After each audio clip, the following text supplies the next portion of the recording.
So hello and welcome back everyone. कैसे हो आप लोग? तो स्वागत है आप सभी का एक नई वीडियो में। और इस वीडियो से स्टार्ट करने वाले हैं एक न्यू सीरीज जिसमें करेंगे हम लोग प्रीवियस ईयर का सॉल्यूशन। और ये सीरीज आप लोगों के लिए काफ़ी प्रॉफिटेबल होने वाला है, चाहे आपने सिलेबस कंप्लीट किया है या नहीं किया है। आपको एक अच्छा स्कोर पे ले जा सकता है ये सीरीज़। तो चलिए स्टार्ट करते हैं, वन बाय वन करके हम लोग प्रीवियस ईयर सॉल्व करेंगे। एंड सबसे पहले जो शुरुआत करेंगे 2022 से, उसके बाद वन बाय वन करके एटलीस्ट 5 से 6 ईयर का सॉल्व करेंगे, ओके, जिससे आप अच्छे स्कोर कर सकते हो। तो चलिए स्टार्ट करते हैं। इस सीरीज को एटलीस्ट आप अच्छे से कीजिएगा, मन से कीजिएगा। एटलीस्ट 2-3 बार अगर आप सॉल्व करोगे, देख लोगे एग्जाम से पहले तक, तो आपका अच्छा स्कोर आ जाएगा। तो चलिए स्टार्ट करते हैं बिना टाइम वेस्ट करते हुए। चलिए हम लोग सेक्शन ए सॉल्व करते हैं। और सेक्शन ए जो सॉल्व कर रहे हैं हम लोग प्रीवियस ईयर 2022 का, ओके। तो वन बाय वन सारा क्वेश्चन देखेंगे हम लोग, ओके। तो अच्छे से ध्यान से देखिएगा, आपका एटलीस्ट ये भी कर लेंगे तो बहुत अच्छा स्कोर कर सकते हैं एग्जाम में। तो चलिए हम लोग वन बाय वन देखते हैं यहाँ पे। तो यहाँ पे क्या क्वेश्चन है आपका कि the probability of A getting a number divisible by 3 in throwing A dice, okay. तो सबसे पहले यहाँ पे हमको प्रोबेबिलिटी का फॉर्मूला बताइए क्या होता है। वैसे हम लोग प्रोबेबिलिटी का तो क्वेश्चन बिना फॉर्मूला से भी बना सकते हैं, ओके, लेकिन फॉर्मूला भी देख लीजिए। प्रोबेबिलिटी का फॉर्मूला क्या होता है? डिफरेंट फॉर्मूला होता है, बहुत सारा फॉर्मूला होता है, लेकिन कोई एक फॉर्मूला याद करके रखिएगा कि favourable outcome by total number of outcome, okay. तो ये फॉर्मूला है। कोई फॉर्मूला यहाँ पे ये भी लिखता है कि frequency of outcomes by total number of trials, ठीक है। तो डिफरेंट फॉर्मूला है, कोई एक फॉर्मूला याद करके रखिएगा। चलिए, तो किसका प्रोबेबिलिटी निकालना है? एक डाई को थ्रो कर रहे हैं और उसमें से आपको प्रोबेबिलिटी बताना है कि डिविजिबल बाय 3 आने का कितना प्रोबेबिलिटी है, ठीक है। तो दोनों निकाल लेते हैं। फेवरेबल आउटकम, फेवरेबल FB लिख देते हैं, ठीक है। फेवरेबल आउटकम्स, यहाँ total number of outcome, total number of outcome, okay. Total number of outcome का मतलब होता है कि जितना पॉसिबल है निकलने का, उस सारा लिख देना है आपको।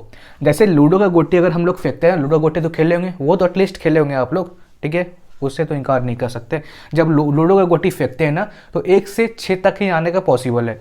तो या तो 1 आ सकता है, 2 आ सकता है, 3 आ सकता है, 4 आ सकता है, 5 आ सकता है, 6 आ सकता है, इतना बस आ सकता है, ओके। 1 2 3 4 5 6। तो टोटल नंबर ऑफ आउटकम में क्या लिखते हैं? जितना पॉसिबल हो सकता है आने का, सारा लिख देते हैं। और फेवरेबल आउटकम में क्या लिखते हैं? जो आपको क्वेश्चन पूछ रहा है, क्वेश्चन क्या पूछ रहा था कि प्रोबेबिलिटी निकालना है किसका? जो डिविजिबल बाय 3 से हो। तो कौन सा क्वेश्चन नंबर डिविजिबल बाय 3 से है? एक ये डिविजिबल बाय 3 से है। डिविजिबल बाय 3 का मतलब होता है कि 3 से डिवाइड करे और उसका रिमाइंडर 0 आए। तो 3 और 6 यहाँ पे 2 है, ठीक है। अब आराम से निकाल लीजिए। तो फेवरेबल आउटकम्स कितना गो है डाटा, वो काउंट करना है, इसको काउंट नहीं करना है, मतलब प्लस नहीं करना है। इसमें 2 गो है तो यहाँ पे 2 गो लिखिए, ठीक है। टोटल नंबर ऑफ आउटकम्स कितना गो डाटा है? 1 2 3 4 5 6 को डाटा है तो 6 लीजिए, 2/3, ठीक है। 2 3 या 6, वहाँ से कितना आ गया? 1/3। क्लियर है? चलिए अब 2 नंबर देख लेते हैं। क्वेश्चन नंबर 2 क्या है मेरे पास यहाँ पे कि the volume of a conical tent. एक टेंट है आपका ये, ओके, सस्ता सा टेंट है, कोई महंगा टेंट नहीं है, ठीक है। आराम से समझिएगा, कोई हड़बड़ी नहीं है, ये टेंट है, ठीक है। चलिए, एक टेंट हो गया। अब यहाँ पे क्या बोल रहा है? A volume of a conical tent is 462 metre cube. इसका वॉल्यूम कितना है? वॉल्यूम जो है 462 मीटर क्यूब है। आगे क्या दिया है? And the area of the base is 154 metre square. ये बेस हो गया, ठीक है। इसका एरिया कितना है?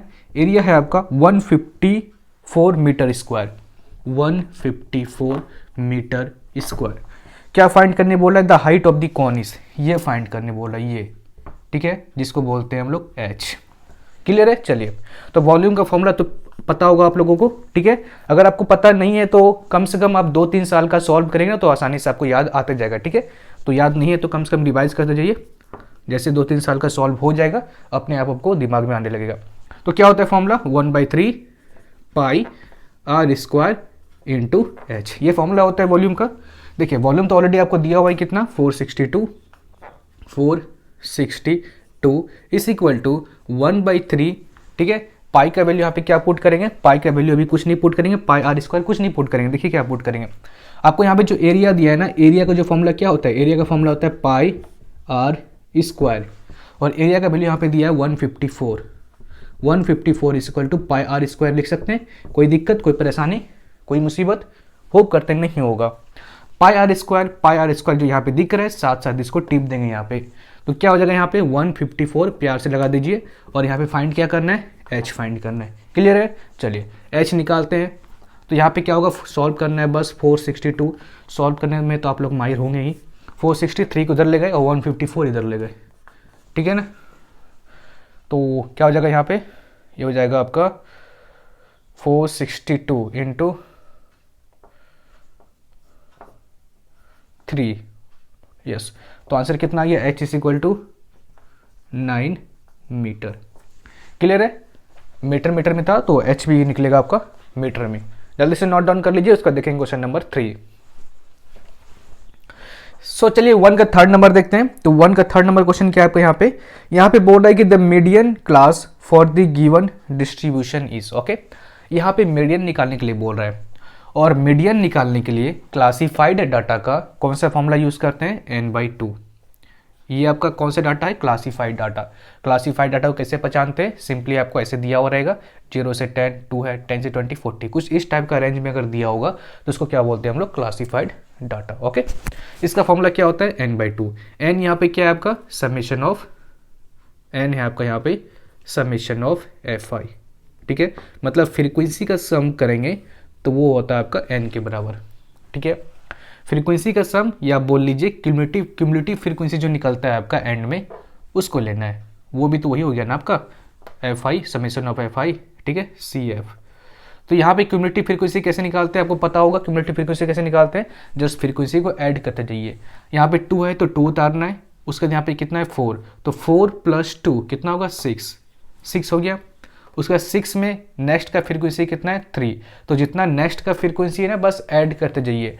6 + 3 कितना होता है 9, नेक्स्ट का फ्रीक्वेंसी कितना है 9 + 5 कितना होगा 14, ओके। तो ये हो गया आपका क्यूमुलेटिव फ्रीक्वेंसी कितना 14, या समेशन ऑफ fi बोल लीजिए। सारा का सम करेंगे तो ये भी 14 के बराबर आएगा, ठीक है। या तो आप ऐसे निकाल लीजिए, सारा का सम कर दिए, या तो क्यूमुलेटिव फ्रीक्वेंसी का एंड वाला ले लीजिए, कोई दिक्कत नहीं है। तो यहाँ पे अगर n पुट करेंगे तो कितना होगा, n की जगह 14 पुट करना है /2, तो कितना होगा 7, ओके। अब देखिए 7 से जस्ट बड़ा आपको देखना है, 7 से जस्ट बड़ा क्यूमुलेटिव फ्रीक्वेंसी कौन सा है 9, है ना। 7 नहीं देखना है, जस्ट 7 से बड़ा देखना है, ठीक है। 7 से बड़ा कौन है यहाँ पे 9, तो यहाँ पे क्यूमुलेटिव फ्रीक्वेंसी 9 जो है आपका यहाँ पे उसका लेना है यहाँ पे मीडियन, ठीक है। तो मीडियन क्या हो गया आपका यहाँ पे 20 से 30, क्लियर है। जो भी n/2 करके आंसर आएगा जस्ट उससे बड़ा क्यूमुलेटिव फ्रीक्वेंसी लेना है। तो 7 से बड़ा जस्ट बड़ा कौन सा है 9, तो 9 में कहाँ पे लाइक कर रहा है 20-30 में, तो 20-30 आपको क्या होगा मीडियन, क्लियर है। ऐसे निकाला जाता है क्लासिफाइड डाटा का मीडियन, क्लियर है। चलिए नोट डाउन कर लीजिए, इसका देखते हैं next question. So question number 1 का 4 यहाँ पे क्या बोल रहा है आपको, क्वेश्चन नंबर 1 का 4 बोल रहा है कि if 2 lines are perpendicular to one another then the relation between their slope m1 and m2। आपको यहाँ पे ये बोल रहा है कि अगर 2 लाइन परपेंडिकुलर है तो दोनों लाइन का जो स्लोप है, मान लेते हैं इस लाइन का स्लोप जो है m1 और इस लाइन का स्लोप है m2, ओके। इस लाइन का स्लोप है m1 और इस लाइन का स्लोप है m2।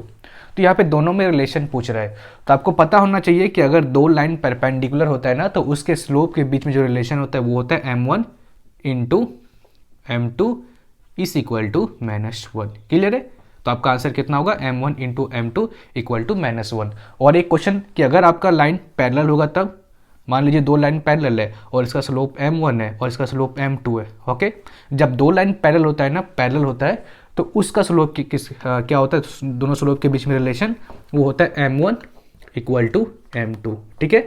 ये याद रखिएगा एक्स्ट्रा में, अगर पैरेलल होगा तो वो होता है m1 equal to m2, clear है। चलिए अब देखते हैं 5 नंबर।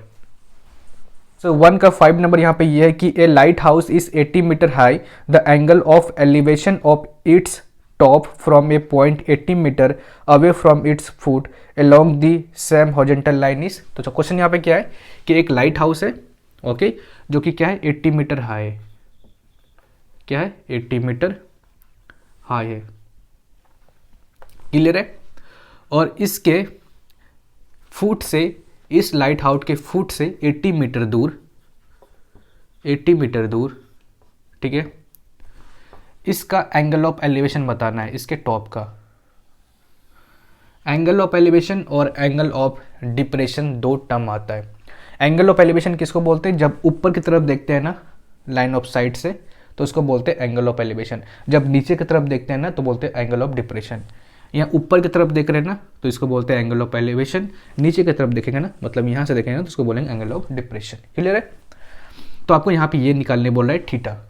ओके चलिए, तो ये कैसे निकालेंगे? तो आपको पता होगा sine theta, cos theta, tan theta, sine theta, cos theta, cos theta, tan theta, ठीक है। साइन थीटा का होता है P by H, cos theta का होता है B by H, tan theta का होता है पी बाय बी। इतना तो क्लियर है?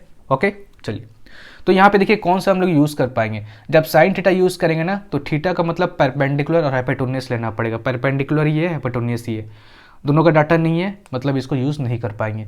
कॉस थीटा यहाँ पे ये है, कॉस थीटा मतलब बेस बाय, अगर बेस बाय हाइपोटेन्यूस तो बेस तो इसका ये है, हाइपोटेन्यूस ये है, तो इसको यूज़ नहीं कर पाएंगे। टेन थीटा यहाँ पे, टेन थीटा क्या है? परपेंडिकुलर ये है और बेस ये है, मतलब इसको यूज़ कर सकते हैं एलिवेशन निकालने के लिए। ठीक है, तो यहाँ पे देखिए tan theta is equal to perpendicular by base होता है, तो इसके अकॉर्डिंग परपेंडिकुलर क्या है? ये वाला है 80, ठीक है, और इसके अकॉर्डिंग, इस थीटा के अकॉर्डिंग बेस कौन सा है? 80। तो दोनों को कट करेंगे कितना होगा? Tan theta is equal to, ठीक है, 80 बाई 80 1 हो जाएगा। ठीक है, and tan theta is equal to 1 किसके बराबर होता है? Tan 45 degree. टेन 45 डिग्री का वैल्यू कितना होता है? 1। तो यहाँ पे थीटा आपसे पूछ रहा है तो थीटा कितना आएगा? 45 डिग्री। देयरफॉर एलिवेशन कितना है आपका? 45 डिग्री। क्लियर है? चलिए जल्दी से नोट डाउन कर लीजिए, तो जल्दी से नोट डाउन कर लीजिए। ओके, सो क्वेश्चन नंबर 6 है कि the modal class of a given distribution always correspond to the. तो मॉडल क्लास किसको बोलते हैं? सबसे पहले वो देख लीजिए, मॉडल क्लास किसको बोलते हैं। मान लीजिए आपके पास क्लास इंटरवल है 10 से 20, 20 से 30, 30 से 40। ओके, एग्जाम्पल ले रहे हैं और सारे का फ्रीक्वेंसी दिया हुआ है यहाँ पे। ठीक है, ये फ्रीक्वेंसी है, ये क्लास इंटरवल है, क्लास इंटरवल। इसका फ्रीक्वेंसी मान लीजिए 5 है, इसका फ्रीक्वेंसी मान लीजिए 10 है, इसका फ्रीक्वेंसी मान लीजिए 4 है। तो मॉडल क्लास किसको बोलते हैं?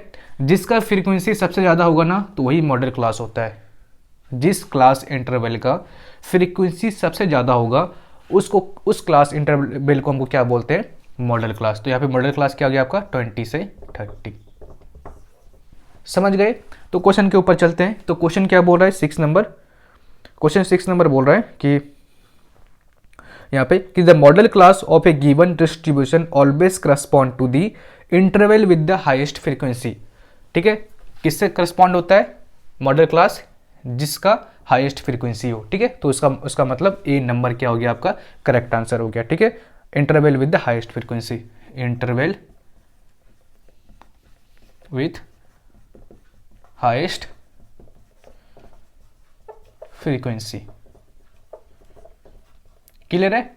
मॉडल क्लास किसको बोलते हैं? जिसका फ्रीक्वेंसी सबसे हाईएस्ट हो। क्लियर है? चलिए, सो 7 नंबर क्वेश्चन है the coordinate of the point, point क्या है यहाँ पे? P -3,5 -3,5। Okay, on reflection on the X axis आर। जब इसको एक्स एक्सिस पे रिफ्लेक्ट कराएंगे, एक्स एक्सिस पे रिफ्लेक्ट करेंगे तो इसका इमेज क्या बनेगा? P dash. ठीक है, P डैश क्या बनेगा वो पूछ रहा है आपको। ठीक है, चलिए, तो क्या था इसका फॉर्मूला? आपको मैंने बताया था जब रिफ्लेक्शन चैप्टर पढ़ाया था ना, वहाँ भी बताया था एक सिंपल ट्रिक कि अगर किसी भी चीज़ को, किसी भी पॉइंट को, मान लीजिए x, y पॉइंट है, ठीक है, अगर हम इसको x एक्सिस पे रिफ्लेक्ट करेंगे ना, अगर इसको x एक्सिस पे रिफ्लेक्ट करेंगे तो आपको क्या चेंज करना है? y चेंज करना है। अगर x एक्सिस पे रिफ्लेक्ट करा रहे हैं तो y चेंज करना है। ये x हो गया, ये y हो गया, बस यहाँ पे y चेंज कीजिए। चेंज क्या करना है? उसका साइन को चेंज करना है, तो यहाँ पे हो जाएगा x - y। क्लियर है? सेम अगर हम लोग कोई भी पॉइंट को अगर y एक्सिस पे रिफ्लेक्ट करा रहे हैं ना तो उसका क्या चेंज होता है? उसका x चेंज होता है। y पे चेंज कराने पे, y पे रिफ्लेक्ट कराने पे x चेंज होता है, तो -x और यहाँ पे y हो जाएगा। ठीक है, ये फॉर्मूला था आपका। अगर अच्छे तरीके से समझ में आ गया तो बहुत बढ़िया, नहीं समझ में आया तो आप रिफ्लेक्शन चैप्टर जाके देख सकते हैं, मैंने वहाँ पे पढ़ाया था। तो इसके अकॉर्डिंग अगर हम इसको एक्स एक्सिस पे रिफ्लेक्ट कराएंगे तो क्या चेंज होना चाहिए, एक्स एक्सिस पे रिफ्लेक्ट करेंगे तो वाई चेंज होना चाहिए। तो यहाँ पे -3 का -3 होगा, ठीक है, और 5 का क्या हो जाएगा, यहाँ पे 5 चेंज हो जाएगा -5 में। क्लियर है, आंसर आ गया, नोट डाउन कर लीजिए। सो 1 का 8 नंबर देखते हैं। 1 का 8 नंबर क्वेश्चन यहाँ पे ये है कि A B C D is a cyclic quadrilateral if angle B A D is equal to 2x + 5 degree and angle B C D is equal to x + 10 degree then x is equal to, तो आपको यहाँ पे x का value निकालना है। Okay, सबसे पहले यहाँ पे समझते हैं ये कि साइक्लिक क्वाड्रेटल होता क्या है। तो आपको पता होना चाहिए कि अगर कोई भी क्वाड्रेटल किसको बोलते हैं, अगर कोई भी फिगर 4 लाइन सेगमेंट से बना हो तो उसको क्या बोलते हैं, quadrilateral. A B C D क्या हो गया, क्वाड्रेटल हो गया, ठीक है। अगर कोई भी क्वाड्रेटल चारों पॉइंट जो है इसका, चारों जो वर्टेक्स है अगर सर्कल से टच है, ठीक है, जैसे A B C D touch है सर्कल से, तो इसको क्या बोलते हैं, इस क्वाड्रेटल को क्या बोलेंगे हम लोग, साइक्लिक क्वाड्रेटल। क्लियर है, चलिए। और आपको पता होना चाहिए कि sum of opposite angle of cyclic quadrilateral जो होता है वो होता है 180 डिग्री। देयरफॉर यहाँ से लिख सकते हैं कि अकॉर्डिंग टू क्वेश्चन कि 2x + 5 + x + 10 is equal to कितना होना चाहिए, 180 डिग्री। रीजन क्या लिखेंगे, sum of opposite angle of cyclic quadrilateral, C Q लिख दिए, ठीक है। Cyclic quadrilateral is equal to 180 degree. बस यहाँ से x सॉल्व करना है, तो 2x + x 3x, okay, 10 + 5 15 equal to 180। यहाँ से 3x इक्वल टू 15 को इधर ले आते हैं तो कितना होगा आपका, ये होगा 165 and x equal to 165/3 55 degree. तो x कितना आ गया आपका, 55। क्लियर है, नोट डाउन कर लीजिए। उसका देखते हैं next question. So question number 1 का 9 देखते हैं। तो क्वेश्चन यहाँ पे ये है कि ए कोऑर्डिनेट जो है आपका 1,4 है, बी है 4,1 एंड सी है आपका x,4। Okay, are the vertices of a triangle A B C. Clear है, if the centroid of the triangle G 4,3 then x is equal to. Okay, चलिए। तो सबसे पहले यहाँ पे समझिए कि सेंट्रॉइड क्या होता है। किसी भी ट्राइंगल का अगर मीडियन, तीनों मीडियन एक जगह इंटरसेक्ट करता है, ठीक है, जैसे यहाँ पे तीनों मीडियन जो है एक जगह इंटरसेक्ट किया तो इस पॉइंट को क्या बोलेंगे, मीडियन। तो इसी g का वैल्यू यहाँ पे दिया है 4,3। और आपको पता है कि g का जो वैल्यू होता है ना, अगर ट्राइंगल में हमको सेंट्रॉइड निकालना होता है तो उसका फॉर्मूला होता है x1 + x2 + x3/3, ठीक है, comma y1 + y2 + y3/3। Clear है, चले। तो g is equal to, g का वैल्यू दिया है आपको यहाँ पे 4,3 is equal to x1 x2 x3। यहाँ पे क्या है, x1 है आपका ये वाला x1 मान लीजिए, x2 इसको मान लीजिए और x3 इसको मान लीजिए, ठीक है। चाहे तो आप इसको अल्टर भी कर सकते हैं, कोई दिक्कत नहीं है।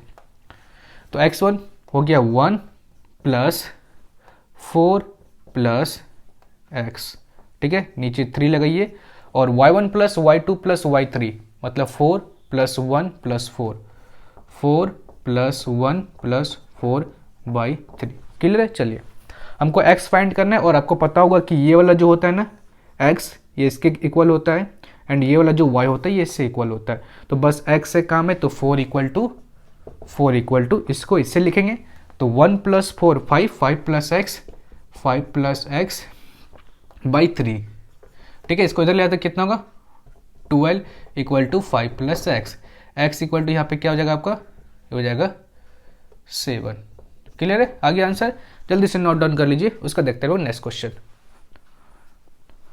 सो हम लोग सेक्शन ए का लास्ट क्वेश्चन देखते हैं जो कि आपका यहाँ पे है 10। यहाँ पे क्वेश्चन ये है कि the radius of roller 100 centimetre long is 14 centimetre, the curved surface area of the roller. यहाँ पे क्वेश्चन ये बोल रहा है कि एक रोलर है 100 सेंटीमीटर का जिसका रेडियस है 14 सेंटीमीटर, ओके, और वहाँ पे आपको कर्व्ड सरफेस एरिया निकालना है। तो आपको पता होगा curved surface area of cylinder का फॉर्मूला होता है 2 पाई r/h, ठीक है।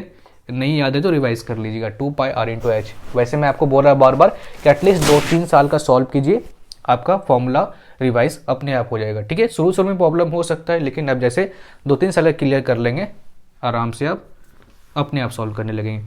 तो 2 इंटू पाई का वैल्यू कितना होता है 22/7, रेडियस कितना है 14, एच कितना है ये हो गया 100।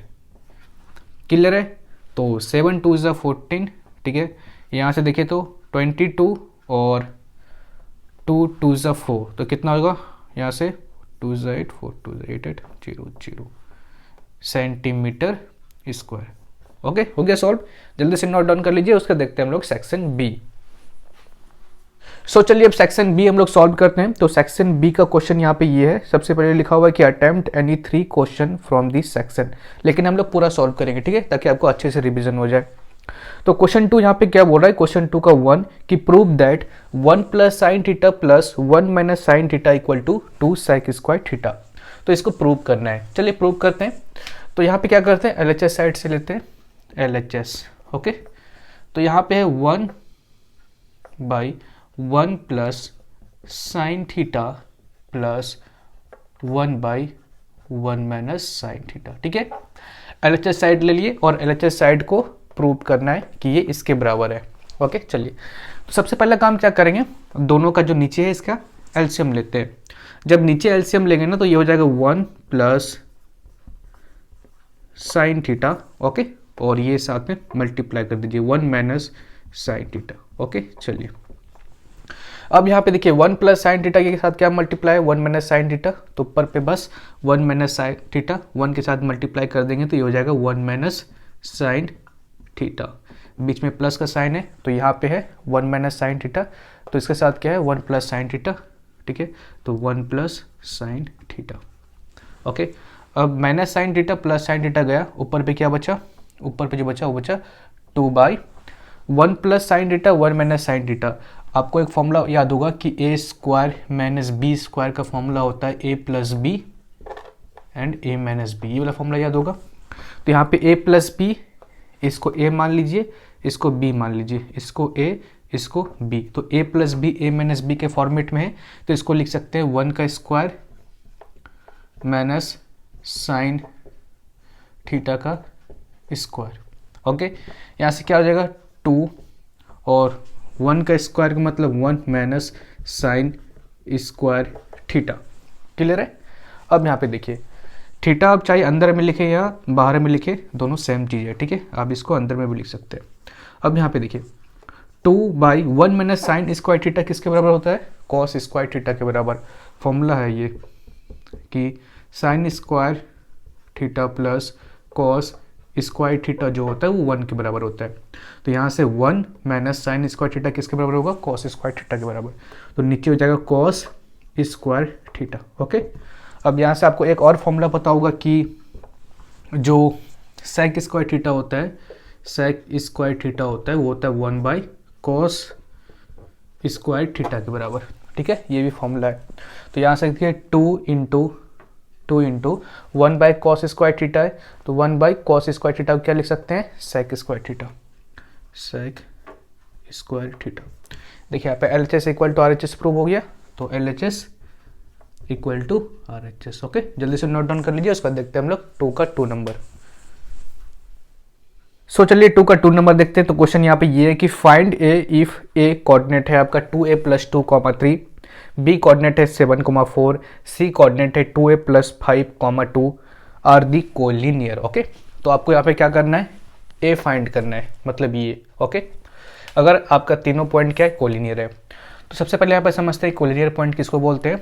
अगर आपका 3 पॉइंट एक स्ट्रेट लाइन पे लाई करता है, ठीक है, जैसे ये 3 पॉइंट हो गया आपका, और तीनों पॉइंट क्या कर रहा है, एक स्ट्रेट लाइन पे लाई कर रहा है, ए बी सी। ओके, तो इस तीनों पॉइंट को क्या बोलते हैं हम लोग, कोलिनियर पॉइंट। चलिए, तो इस क्वेश्चन को सॉल्व करने का 2 मेथड आप अपना सकते हैं। पहला तो डिस्टेंस फॉर्मूला वाला, क्या था फॉर्मूला कि अगर आप डिस्टेंस निकालोगे ए बी का और बी सी का, तो वो होगा बराबर किसका, ए सी डिस्टेंस के बराबर। या तो चाहे आप इस फॉर्मूला के हेल्प से इस क्वेश्चन को सॉल्व कर सकते हैं। ठीक है, A B plus B C equal to AC का डिस्टेंस, ठीक है। लेकिन बहुतों ने डिस्टेंस फॉर्मूला नहीं पढ़ा है, तो यहाँ पे हम लोग दूसरा मेथड अपनाने वाले हैं जो कि है स्लोप के हेल्प से।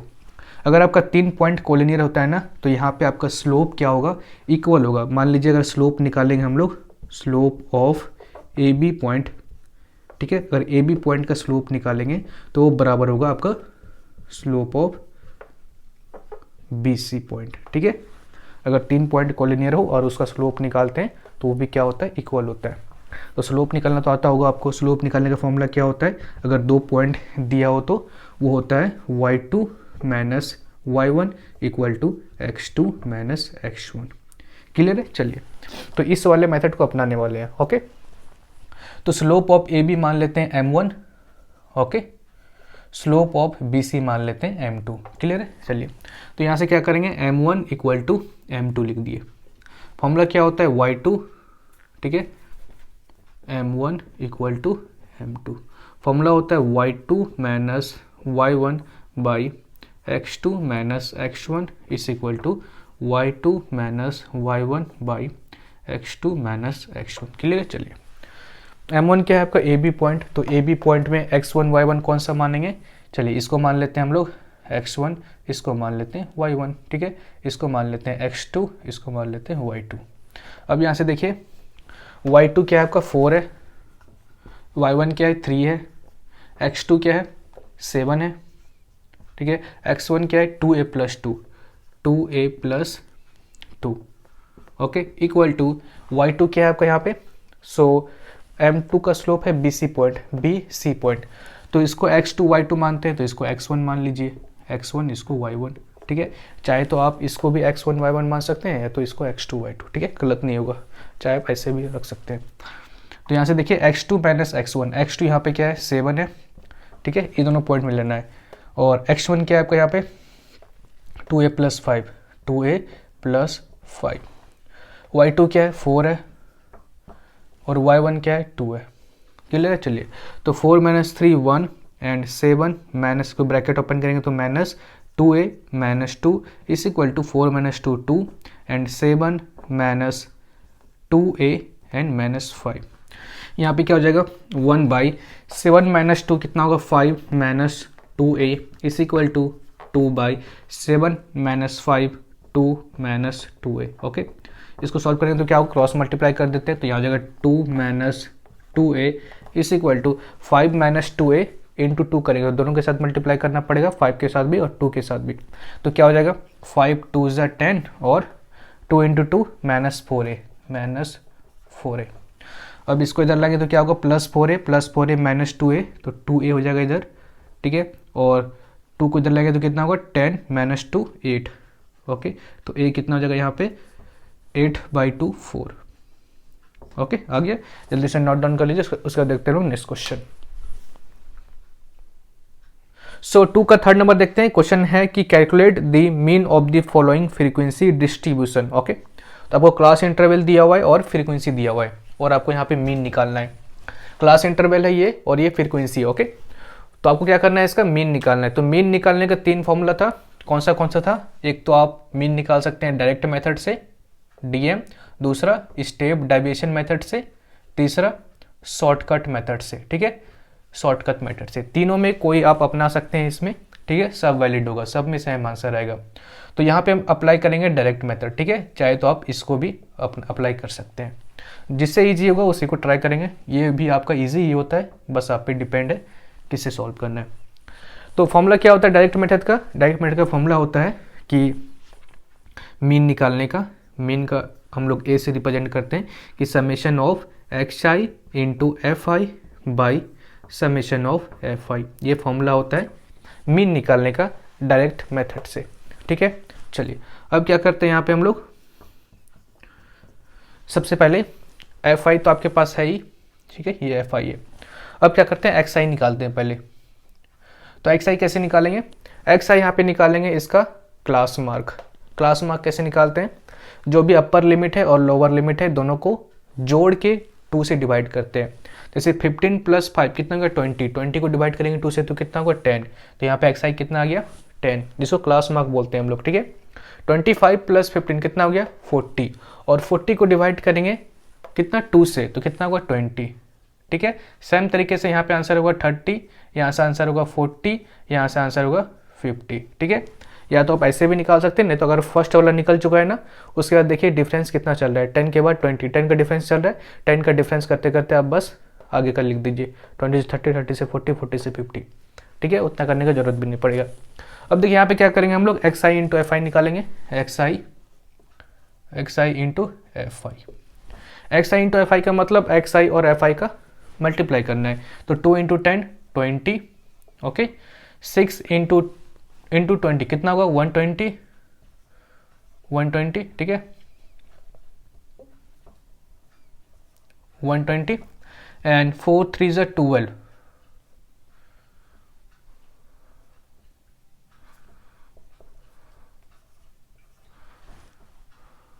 ओके। अब यहाँ पे देखिए 8 4 ज़ा 32, 320, 5 4 ज़ा 20, ठीक है। सम करते हैं यहाँ पे, तो सम का मतलब होता है summation of X I into F I. Summation जहाँ पे लगता है उसका मतलब होता है सम करना पूरे x I into F I का, जितना भी एक्स आई इंटू एफ आई वहाँ पे अगर आगे में समेशन लगा देते हैं तो उसका मतलब होता है पूरे का सम करो। तो यहाँ पे सम करेंगे तो कितना होगा, ये होगा आपका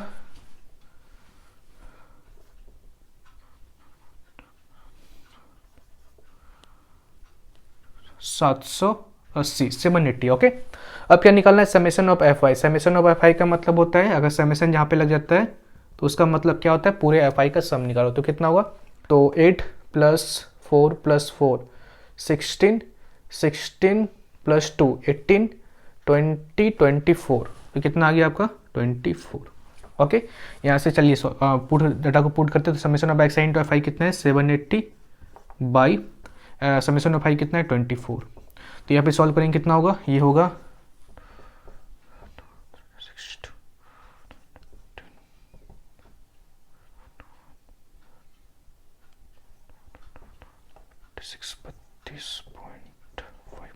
32.5 आपका मीन आ गया, ओके। चलिए जल्दी से नोट डाउन कर लीजिए, उसका देखते हैं लोग नेक्स्ट क्वेश्चन।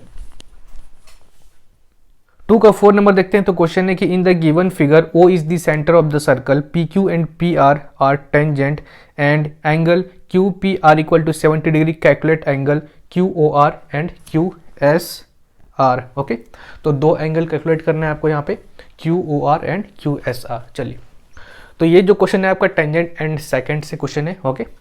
तो आपको एक चीज़ पता होगा कि अगर कोई भी एक्सटर्नल पॉइंट से हम लोग अगर हम लोग दो टेंजेंट ड्रॉ करते हैं सर्कल के ऊपर, ठीक है, सेम पॉइंट होना चाहिए, तो वो दोनों के बीच में जो एंगल बनता है और उसके सामने जो सेंटर जो अपोजिट है ये वाला, ठीक है, अपोजिट एंगल जो है सेंटर का, वो दोनों का सम करते हैं तो क्या होता है, सप्लीमेंट्री होता है, ठीक है। ये पता होना चाहिए आपको।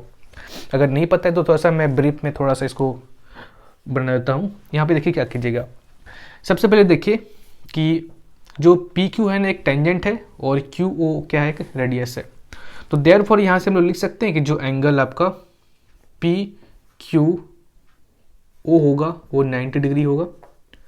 पी क्यू ओ जो होगा ये जो एंगल होगा 90 डिग्री होगा। कैसे, आपको पता होगा यहाँ पे रीजन क्या होगा कि एंगल बिटवीन, ठीक है, angle between tangent and radius is perpendicular drawn through point of contact, ठीक है, ये आपको पता होगा। तो यहाँ से एंगल पी क्यू ओ क्या लिख दिए 90 डिग्री। सेम तरीके से ये वाला भी एंगल क्या लिख सकते हैं हम लोग 90 डिग्री, मतलब एंगल पी आर ओ क्या होगा 90 डिग्री। क्लियर है। अब देखिए नौ, देखिए आपका पी क्यू ओ आर क्या है, एक क्वाड्रेटल है, ठीक है, चार साइड है और चार साइड जिसमें होता है उसको हम लोग क्या बोलते हैं, क्वाड्रेटल है, ठीक है। P Q O R is a quadrilateral, ठीक है। तो यहाँ से अगर सारे एंगल सम करेंगे इसके इंटीरियर एंगल, मतलब angle P plus angle Q plus angle O plus angle R equal to कितना होना चाहिए 360 डिग्री के बराबर, क्योंकि sum of interior angle of quadrilateral कितना होता है आपका 360 डिग्री के बराबर, ठीक है। बस यहाँ पे क्वाड्रेटल लिख दीजिए। अब एंगल पी कितना है, एंगल पी 70 है। एंगल क्यू कितना है 90 डिग्री है, ऑलरेडी निकाले हैं यहाँ पे, ठीक है। एंगल ओ कितना है, एंगल ओ तो आपको निकालना ही है, जो है आपका एंगल क्यू ओ आर, ठीक है, angle Q O R plus angle R कितना है, एंगल आर 90 डिग्री जो निकाले, ठीक है, 90 डिग्री इक्वल टू 360 डिग्री। यहाँ से क्या देखिए 90 प्लस 90 180 एंड 180 प्लस 70 कितना हो जाएगा 250 एंड 250 में अगर 360 को माइनस करेंगे तो कितना होगा, ये हो जाएगा आपका 110 डिग्री। तो therefore angle Q O R कितना निकल गया 110 डिग्री। क्लियर है, चलिए आगे आपका आंसर ये 110 डिग्री। क्लियर है, चलिए यहाँ पे थोड़ा रीजन लिख दीजिएगा, ठीक है ना। Sum of interior angle of quadrilateral, ठीक है, sum of interior angle of quadrilateral. चलिए इतना बस लिख दीजिएगा। सो चलिए अब बी नंबर सॉल्व कर लेते हैं। ओके, तो बी नंबर क्वेश्चन क्या है आपका, यहाँ पे बी नंबर क्वेश्चन है कि angle Q S are find करना है। क्यू एस आर मतलब ये वाला एंगल फाइंड करना है, ठीक है। तो कैसे फाइंड करेंगे, तो आपको एक थ्योरम पता होगा कि angle subtend by an arc of an circle, angle subtend by an arc of an circle is double that which it subtend at the remaining part of the circle. क्या मतलब था, उसका मतलब ये था कि अगर आपका ये जो आर्क क्यू आर जो आर्क है, ये अगर सेंटर पे एंगल सबस्टेंड कर रहा है तो ये डबल होगा किससे, यही आर्क जो remaining part of the arc पे एंगल बनाता है। मतलब इस आर्क को छोड़ के रिमेनिंग आर्क कौन सा हो गया, क्यू एस आर हो गया ना, इस पे कुछ भी एंगल बनेगा सर्कमफेरेंस पे कहीं भी तो वो डबल होगा किससे, सेंटर से, ठीक है। ये थ्योरम तो पता होगा। देयरफॉर यहाँ से देखिए ये वाला जो एंगल है ना, ये वाला इससे डबल होना चाहिए, ठीक है। देयरफॉर यहाँ से देखिए ये वाला एंगल आपको पता है क्यू ओ आर 110 डिग्री है ना। चलिए देखिए जो आपका एंगल क्यू ओ आर है, क्यू ओ आर है वो कितना है 110 डिग्री। अब यहाँ से एंगल क्यू ओ आर, ठीक है, reflex angle Q O R, ये वाला एक्सटीरियर वाला क्यू ओ आर वो कितना होगा आपको पता है। सम ऑफ कंप्लीट एंगल कितना होता है 360 डिग्री, तो 360 में माइनस कीजिए 110 डिग्री तो कितना होगा, ये हो जाएगा 250 डिग्री, ठीक है। चलिए रिफ्लेक्स तो पता है ना, रिफ्लेक्स का मतलब अगर कोई भी एंगल आपका 180 डिग्री एंड 360 डिग्री के बीच में हो ना, तो उस एंगल को क्या बोलते हैं हम लोग, रिफ्लेक्स एंगल। ये वाला जो एंगल है आपका ना, ये वाला 180 डिग्री से बड़ा है। कैसे जान गए हम, यहाँ पे देखिए 180 डिग्री क्या होता है आपका, स्ट्रेट एंगल होता है, ठीक है। इस पे क्या होता है, एक स्ट्रेट एंगल होता है, 180 डिग्री स्ट्रेट एंगल होता है, और ये क्या होता है आपका 180 डिग्री, ठीक है। मान लीजिए अगर हम इसको सपोज कीजिए ये वाला एरो को अगर नीचे लेते आते हैं तो ये जितना भी होगा तो 180 डिग्री से तो बड़ा ही होगा ना। तो यहाँ पे देखिए अगर 180 डिग्री होने का होता ना तो ये कैसा होता आपका स्ट्रेट होता है, लेकिन ये क्या है स्ट्रेट से थोड़ा सा बेंड कर चुका है। इसका मतलब जितना भी होगा लेकिन 180 डिग्री से बड़ा होगा, इसलिए इस एंगल को क्या बोल दिए हम लोग, रिफ्लेक्स एंगल। क्लियर है, चलिए अब यहाँ पे देखिए, अब यहाँ से देखिए कि एंगल जो Q reflex angle Q O R क्या होगा, double of angle Q S R. Reason angle at centre is, shortcut में लिख दीजिएगा, angle at the centre is double the angle at circumference, ठीक है। Angle at the centre is double the angle at the circumference. तो angle Q O R कितना है आपका यहाँ पे 250 डिग्री बाई 2 करेंगे तो कितना आएगा एंगल क्यू एस आर। तो एंगल क्यू एस आर कितना आ गया, Q S R is equal to 125। Clear है, चलिए जल्दी से नोट डाउन कर लीजिए, उसका देखते हैं हम लोग next question. So question number 3 का 1 देखते हैं। तो क्वेश्चन है कि ए bag contain 5 white 2 red and 3 black ball, A ball is drawn at random, what is the probability that the ball drawn is red ball. Okay चलिए, तो probability का question ये, प्रोबेबिलिटी का फॉर्मूला क्या होता है आपका, वो होता है फेवरेबल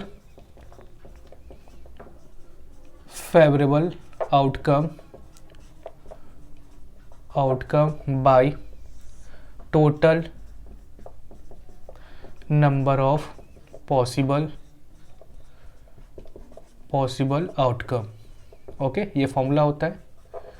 तो यहाँ पे हम निकालते हैं फेवरेबल आउटकम और total number of possible outcome. अब यहाँ पे क्वेश्चन देखिए, आपको दिया हुआ है कि 5 वाइट बॉल है, वाइट बॉल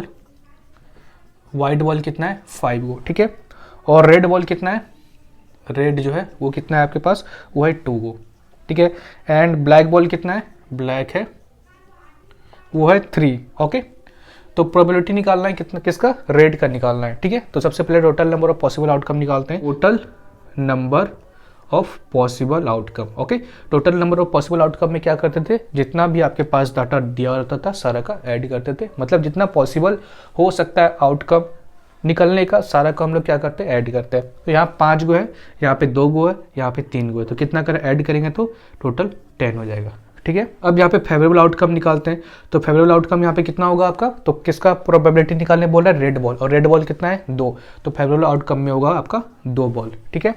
अब यहाँ करते हैं, तो फेवरेबल आउटकम में कितना है 2, okay, and total number of possible outcome कितना है 10, तो करेंगे तो कितना होगा यहाँ पे 1/5। आगे आपका आंसर जल्दी से नोट डाउन कर लीजिए, उसका देखते हैं हम लोग 3 का। सो क्वेश्चन नंबर 3 का 2 देखते हैं। तो क्वेश्चन है कि ए solid cone of radius 5 centimetre and height 9 centimetre is melted and made it into smaller cylinder of radius 0.5 centimetre and height 1.5 centimetre, find the number of cylinder so formed. तो question यहाँ पे ये है कि आपका एक कॉन है, ठीक है, ये कॉन है जिसका रेडियस है 5 सेंटीमीटर और इसका हाइट है 9 सेंटीमीटर। इसको अगर मेल्ट कर देंगे तो आपको बताना है कि जो सिलेंडर है, छोटा वाला सिलेंडर, कितना नंबर ऑफ सिलेंडर बनेगा, ठीक है, जिसका सिलेंडर का रेडियस है 0.5 सेंटीमीटर और इसका हाइट जो है 1.5 सेंटीमीटर। ओके, तो क्या करना पड़ेगा, तो इसके लिए हमको क्या करना पड़ेगा, वॉल्यूम फाइंड करना पड़ेगा, ठीक है। इसका वॉल्यूम फाइंड करेंगे, इसका वॉल्यूम फाइंड करेंगे और दोनों को डिवाइड कर देंगे तो वहाँ से पता चल जाएगा कि कितना नंबर ऑफ सिलेंडर बनेगा। ओके, इस केस में आपको कहीं भी ऐसा केस मिला कि कितना नंबर ऑफ कौन बनेगा या कितना नंबर ऑफ सिलेंडर बनेगा, कोई भी फिगर, कोई भी 3 डायमेंशन सॉलिड अगर आ गया आपके पास, तो बस आपको क्या करना है, वॉल्यूम फाइंड करना है दोनों को और डिवाइड कर देना है, ठीक है। तो कौन का वॉल्यूम का फॉर्मूला क्या होता है, 1/3 pi r square into H, ठीक है, ये वॉल्यूम का फॉर्मूला है कौन का। सिलेंडर क्या होता है, ये होता है pi r square into H, ठीक है। R1 यहाँ पे रेडियस लिए इसलिए यहाँ पे R1 लिख दिए और हाइट H1 लिए तो इसलिए यहाँ पे H1 लिख दिए, फॉर्मूला है। चलिए, सो यहाँ से सॉल्यूशन करते हैं। ओके, तो यहाँ पे निकालते हैं रिक्वायर्ड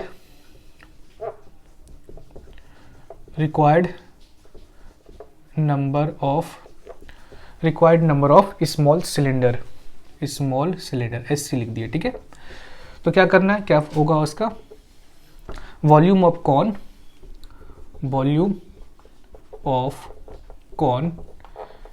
इसका वॉल्यूम फाइंड करके इसके वॉल्यूम से डिवाइड करना है, वॉल्यूम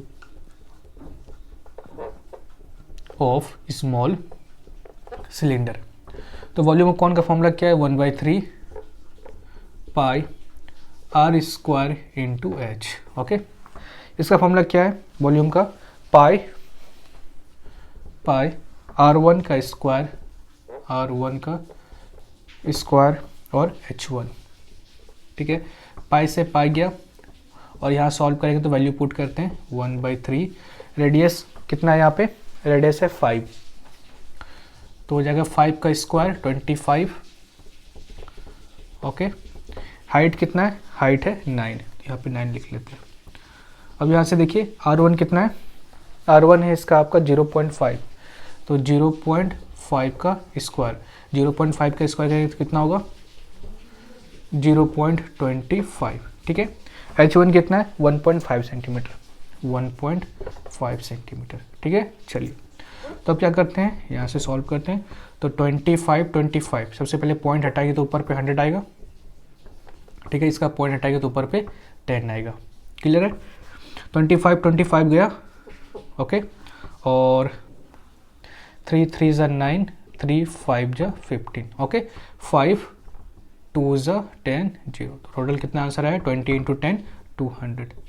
कितना वो कौन बनेगा? 200 कौन बनेगा, ठीक है, 200 SC स्मॉल कौन। ओके, चलिए जल्दी से नोट डाउन कर लीजिए, उसका देखते हैं लोग नेक्स्ट क्वेश्चन। सो चलिए 3 का थर्ड नंबर देखते हैं। तो क्वेश्चन है कि 2 lamp post AB and CD each of height 100 meter are on either side of the road P is a point on the road between the two lamp posts. The angle of elevation of the top of the lamp post from the point P are 60 degree and 40 degree. Find the distance PB and PD। चलिए, तो क्या find करना है आपको यहाँ पे? Distance find करना है PB एंड PD। कैसे फाइंड करेंगे? क्वेश्चन पहले समझा आप लोगों ने। क्वेश्चन यहाँ पे क्या है कि आपका AB और CD क्या है? एक लैंप पोस्ट है, और BD क्या है? एक रोड है, ठीक है। रोड पे कोई एक पॉइंट पे, कहीं भी एक पॉइंट पे, इस वाले CD जो पोल है आपका, इसका एंगल ऑफ एलिवेशन जो है वो है 60 डिग्री। एंगल ऑफ एलिवेशन क्या होता है? जो ऊपर की तरफ देखते हैं ना, लाइन ऑफ साइट से अगर ऊपर देखेंगे ना, तो उसको क्या बोलते हैं हम लोग? Angle of elevation. तो यहाँ कितना है? 60 डिग्री। उसी पॉइंट से दूसरे पोल का जो AB पोल है, उसी पोल का जो एंगल ऑफ एलिवेशन है टॉप का, कितना है? 40 डिग्री, ठीक है। तो आपको यहाँ पे बताना है कि इसका डिस्टेंस कितना है PB और PD का, ठीक है। चलिए, तो कैसे निकालेंगे? सबसे पहले इसमें देखिए, in triangle APB, in triangle APB, ठीक है। चलिए, तो यहाँ पे क्या करेंगे हम लोग? साइन कॉस टेन, आपको याद है कि साइन क्या होता है, कॉस क्या होता है, टेन क्या होता है? आपको पता होगा कि साइन जो होता है ना, साइन थीटा, वो किसके बराबर होता है? P/H के बराबर। कॉस थीटा किसके बराबर होता है? B/H। टेन थीटा किसके बराबर होता है? P/B, ठीक है। तो यहाँ पे हम लोग इसी का यूज़ करने वाले हैं, ट्रिग्नोमेट्री का यूज़ करने वाले हैं, ठीक है। अब यहाँ पे किसी को ये कन्फ्यूजन होता है कि हम यहाँ पे साइन का यूज़ करेंगे, कॉस का यूज़ करेंगे, टेन का यूज़ करें। तो इसके लिए आप क्या कीजिएगा? सबसे पहले यहाँ पे देखिए, अगर हम इसको ले रहे हैं ना, तो इसको जब लेंगे तो यहाँ पे देखिए इसका कौन सा डाटा दिया हुआ है? इसका ये दिया हुआ है, मतलब इसके अकॉर्डिंग ये क्या हो गया? आपका परपेंडिकुलर हो गया, ठीक है। परपेंडिकुलर दिया हुआ है और फाइंड क्या करना है? ये फाइंड करना है। तो ये क्या हो गया? इसके लिए बेस हो गया। मतलब अब आपको क्या करना है? परपेंडिकुलर और बेस का रिलेशन देखना है किसके पास है। परपेंडिकुलर और बेस का किसके पास है? Tan theta. मतलब यहाँ पे हम टेन थीटा का यूज़ करेंगे, ठीक है। साइन थीटा का यूज़ नहीं करेंगे, कॉस थीटा का यूज़ नहीं करेंगे, क्योंकि साइन थीटा यहाँ पे देखिए P/H, मतलब इसके लिए परपेंडिकुलर लेना पड़ता और हाइपोटेन्यूस लेना पड़ता है। इसका तो कोई काम है ही नहीं, ठीक है। अगर इसका आप लेते हैं तो आंसर आ जाता, उसके लिए हमको पाइथागोरस थ्योरम यूज़ करना पड़ता है इसको निकालने के लिए, लेकिन थोड़ा लेंदी हो जाएगा, ठीक है। तो इसलिए डायरेक्ट क्यों निकाल लें हम लोग? डायरेक्ट यहाँ पे टेन थीटा लगाएंगे और आंसर निकाल लेंगे। तो टेन थीटा यहाँ पे लगाते हैं, ठीक है। टेन कितना दिया है? 40 डिग्री, ठीक है। Tan 40 degree equal to perpendicular by base होता है। तो इसके लिए परपेंडिकुलर कौन सा है? AB है। बेस कौन सा है? BP है, ठीक है। अब यहाँ पे देखिए, निकालना क्या है? BP। तो BP is equal to AB कितना है? 100 है, ओके, एट टेन 40 डिग्री। अब यहाँ से BP is equal to AB कितना है? वो है 100, ठीक है। 1040 डिग्री कितना है? 1040 डिग्री का वैल्यू आपको याद नहीं करना है, ऑलरेडी आपको प्रोवाइड कर दिया जाएगा एग्जाम में, चार्ट जिस पे बना हुआ रहता है सारा वैल्यू, ठीक है। अभी आपके बुक में दिया होगा कि 1040 डिग्री का एक चार्ट बना होगा, वहाँ से आप देख सकते हैं। फॉर एग्जाम्पल 1040 डिग्री का वैल्यू आपको बुक में दिया हुआ है, वो दिया है 0.8349। याद नहीं करना है आपको, ठीक है। ऑलरेडी आपको इसका प्रोवाइड कर दिया जाएगा 0.8349, ठीक है। तो इतना बड़ा डिवाइड नहीं करना है, आप राउंड अप ले सकते हैं यहाँ पे। तो राउंड अप कम से कम 2 डिजिट तक लीजिएगा, यहाँ तक लेते हैं तो क्या हो जाएगा? राउंड अप करेंगे तो 0.83 ही रहेगा, ठीक है। तो अगर कोई एक डिजिट तक करता है ना, तो उसका भी आंसर सही होगा। थोड़ा आंसर ऊपर नीचे हो सकता है, लेकिन फिर भी वो सही आंसर कंसिडर किया जाएगा, ठीक है। अब यहाँ पे देखिए 100 डिवाइड बाई 0.831, तो ये होगा आंसर आपका 120.48 आ गया आपका आंसर। चलिए, अब नेक्स्ट देख लेते हैं, PD निकालते हैं, ठीक है। चलिए, इन ट्रायंगल PCD ठीक है। तो इसमें देखिए, इसमें भी हम लोग कौन से लगाने वाले हैं, साइन कॉस टेन कौन से लगाएंगे, ये लगाएंगे, क्योंकि देखिए इसके अकॉर्डिंग ये है परपेंडिकुलर और इसके अकॉर्डिंग ये है बेस। तो बेस और परपेंडिकुलर का रिलेशन चाहिए, जिसके पास है बस टेन थीटा के पास है। तो यहाँ पे टेन थीटा आराम से लगाएंगे और आसानी से हम लोग आंसर सॉल्व कर सकते हैं। तो टेन थीटा, थीटा कितना है यहाँ पे 60 डिग्री है, ठीक है, 60 डिग्री है। और परपेंडिकुलर यहाँ पे क्या है आपका सी डी है, तो सी डी कितना है 100, ठीक है, लिख देते हैं C D by P D. अब यहाँ पे निकालना है क्या आपको, पी डी निकालना है। तो P D is equal to, इसको इधर लाते हैं, तो C D by C D कितना है 100, 100 बाई 1060 डिग्री, 1060 डिग्री, ठीक है। तो P D is equal to 100 divide by 1060 degree का वैल्यू कितना होता है √3, ठीक है। और √3 का वैल्यू आप लोग याद करके रखिएगा, √3 का वैल्यू होता है 1.732, ठीक है। तो इसको यहाँ से डिवाइड करते हैं, 100 डिवाइड बाई 1.732, तो कितना हो जाएगा। यहाँ पे भी क्या कीजिए, राउंड अप आप ले सकते हैं। तो 1.732 का 2 डिजिट तक राउंड अप लेंगे तो ये हो जाएगा 1.73, ठीक है। तो इसको सॉल्व करें तो कितना आएगा आंसर, ये आंसर आ जाएगा आपको 57.80 मीटर, ठीक है। यहाँ भी मीटर लिख दीजिएगा, आगे आपका आंसर। इसमें याद क्या करना है आपको, √3 का वैल्यू याद कर लीजिएगा, ठीक है। और जितना भी स्टैंडर्ड वैल्यू होता है ना, फॉर एग्जांपल 0 डिग्री का, 30 डिग्री का, 45 डिग्री का एंड 60 डिग्री का, 90 डिग्री का, बस ये सब का वैल्यू याद करना है कि tan sin cos tan ये सब का वैल्यू कितना होता है, ठीक है। इसके अलावा जितना भी है उसको याद नहीं करना है, अगर आएगा भी तो आपको चार्ट प्रोवाइड कर दिया जाएगा, ठीक है, या तो ऑलरेडी आपको वैल्यू नीचे लिखा होगा, ठीक है। चलिए जल्दी से नोट डाउन कर लीजिए, उसका देखते हैं हम लोग next question. So question number 3 का 4 देखते हैं। तो क्वेश्चन है आपका यहाँ पे कि marks obtain by 100 student in an examination are given below. तो आपको यहाँ पे मार्क्स का टेबल दिया हुआ है कि 100 स्टूडेंट कितना मार्क्स ऑब्टेन किया है। Draw a histogram for the given data using a graph paper and find the mode. Take 2 centimetre equal to 10 marks along the x axis and 2 centimetre equal to 10 student along the y axis, ठीक है। चलिए तो यहाँ पे आपको क्या करने बोल रहा है, x एक्सिस पे 2 सेंटीमीटर इक्वल टू 10 मार्क्स लेना है। तो 2 सेंटीमीटर इक्वल टू 10 मार्क्स का मतलब यहाँ पे क्या होता है, आपको पता होगा कि 1 बॉक्स जो होता है वो होता है 1 सेंटीमीटर के बराबर। मतलब यहाँ से यहाँ होगा 1 सेंटीमीटर एंड यहाँ से यहाँ होगा 2 सेंटीमीटर। मतलब 2 सेंटीमीटर पे आपको कितना मार्क्स करना है 10, ठीक है।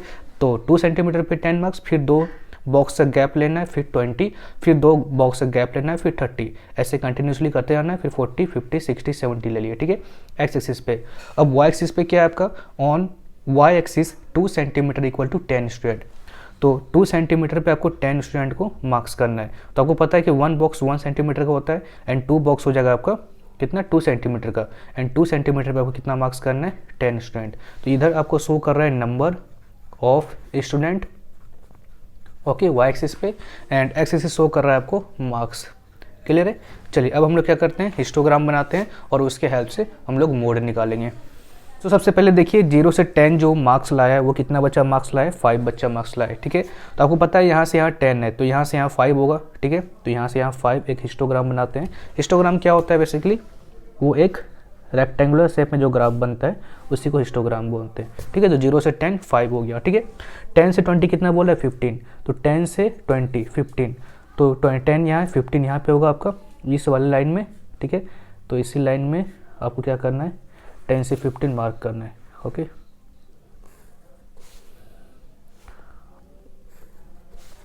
टेन से 15। अब 20 से 30 कितना है, 20 से 30 है आपका 20 से 30 है 20, मतलब इस वाले लाइन में, ओके। तो इसका भी बनाते हैं।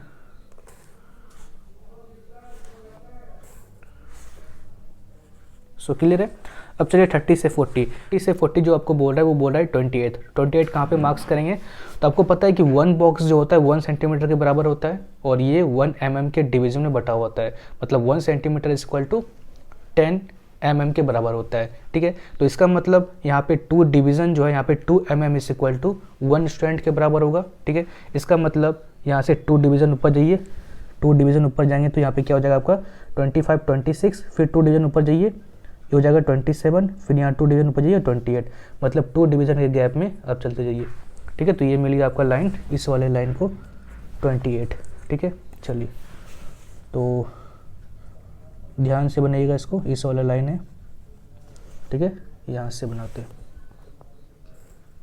ओके, एंड इसी हॉरिजॉन्टल लाइन पे आपको क्या करना है, नीचे भी खींचना है।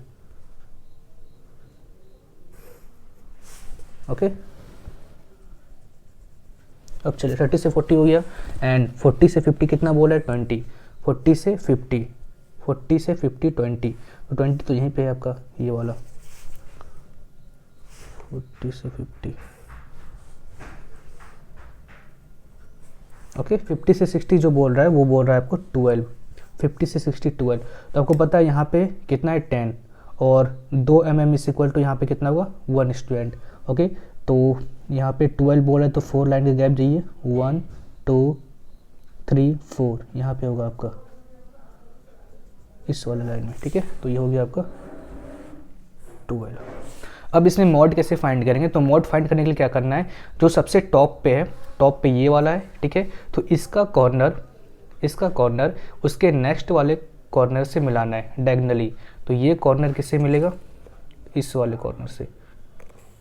ठीक है, उसके बाद ये वाले टॉप वाले कॉर्नर से इसको डायगोनली मिलाना है उसके नेक्स्ट वाले कॉर्नर से, ऐसे कुछ इस टाइप का। ठीक है, उसके बाद क्या करना है, जहाँ पे इंटरसेक्ट किया है दोनों उसका परपेंडिकुलर लाइन बनाना है एक्स एक्सिस के ऊपर, एक्स एक्सिस के ऊपर। ठीक है, ऐसा। ठीक है, तो जहाँ पे आपका इंटरसेक्ट किया एक्स एक्सिस और ये परपेंडिकुलर लाइन, वो हो गया आपका मोड। तो यहाँ पे मोड कितना निकल गया, ये 30 है तो ये कितना होगा 35। आ गया आपका आंसर। ओके, तो जल्दी से नोट डाउन कर लीजिए, उसका देखते हैं नेक्स्ट क्वेश्चन।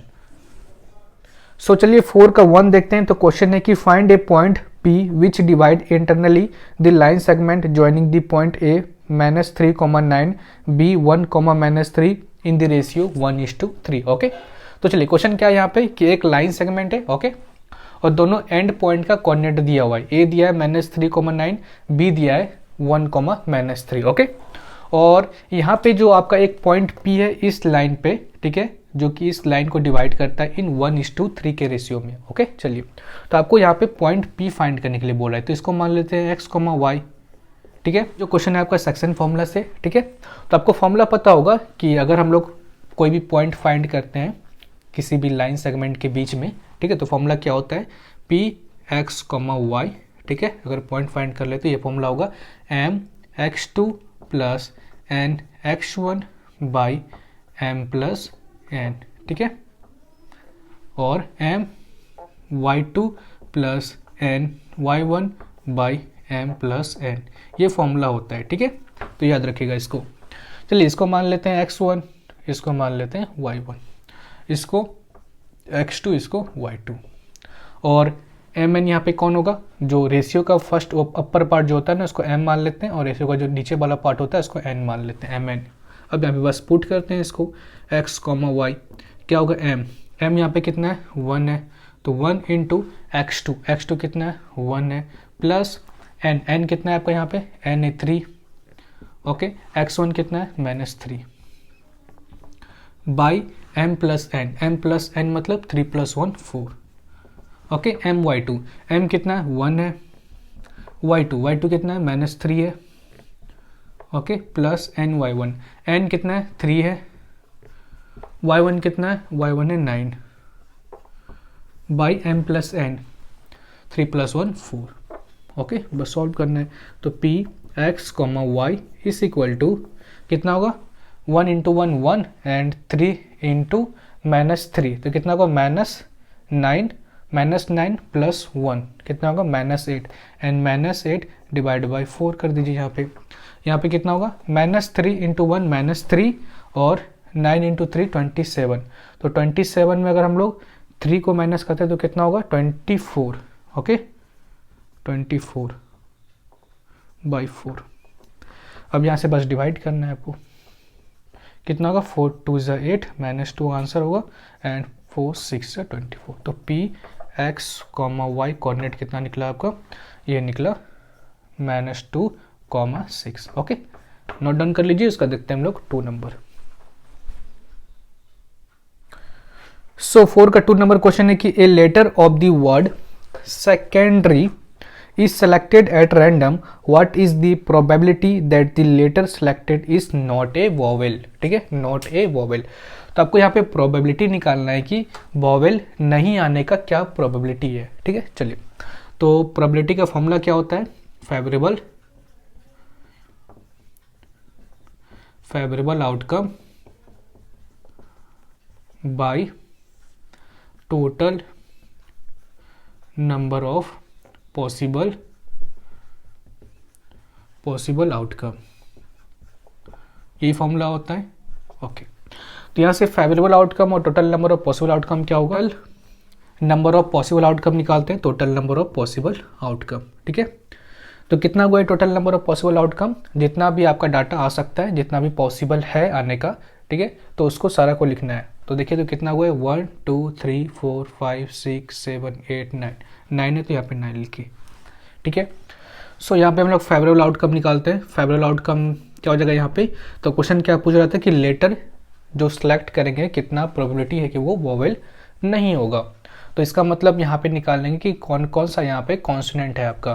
तो ये है 1 2 3 4 5 एंड 6, तो 6 यहाँ पे क्या हो जाएगा आपका फेवरेबल आउटकम।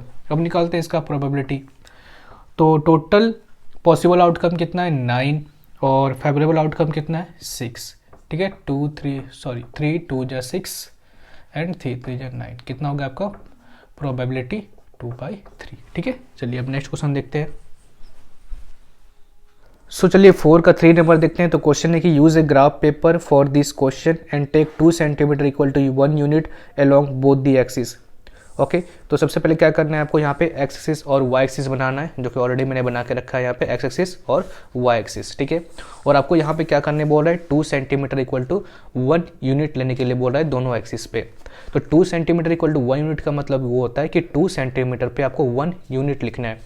तो आपको पता है कि 1 बॉक्स जो होता है वो कितना होता है 1 सेंटीमीटर के बराबर, तो 2 बॉक्स हो जाएगा 2 सेंटीमीटर के बराबर। तो 2 सेंटीमीटर पे आपको कितना लिखना है 1 यूनिट, 1 लिख दिए। उसके बाद फिर 2 बॉक्स के गैप पे चलते जाइए और वहाँ पे 1 2 3 4 मेंशन करते जाइए यहाँ पे। तो फिर 2 बॉक्स के गैप में 3, 2 बॉक्स के गैप में 4।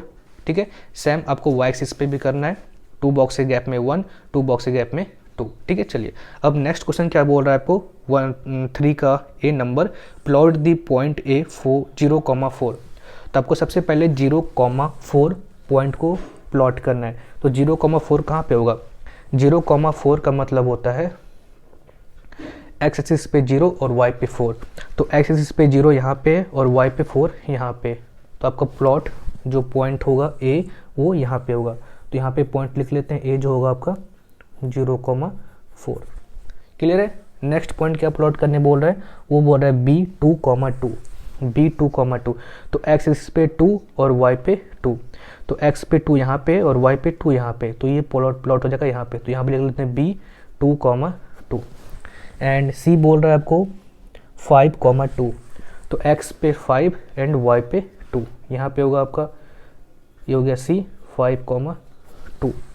ओके, एंड डी बोल रहा है आपको 4,0, D 4,0, एक्स पे 4 और वाई पे 0, मतलब यहीं पे हो जाएगा तुम्हारा D 4,0। ओके, एंड ई बोल रहा है 0,0, ई आपका 0,0, मतलब एक्स पे भी 0 और वाई पे भी 0, तो ई हो जाएगा यहाँ पे 0,0।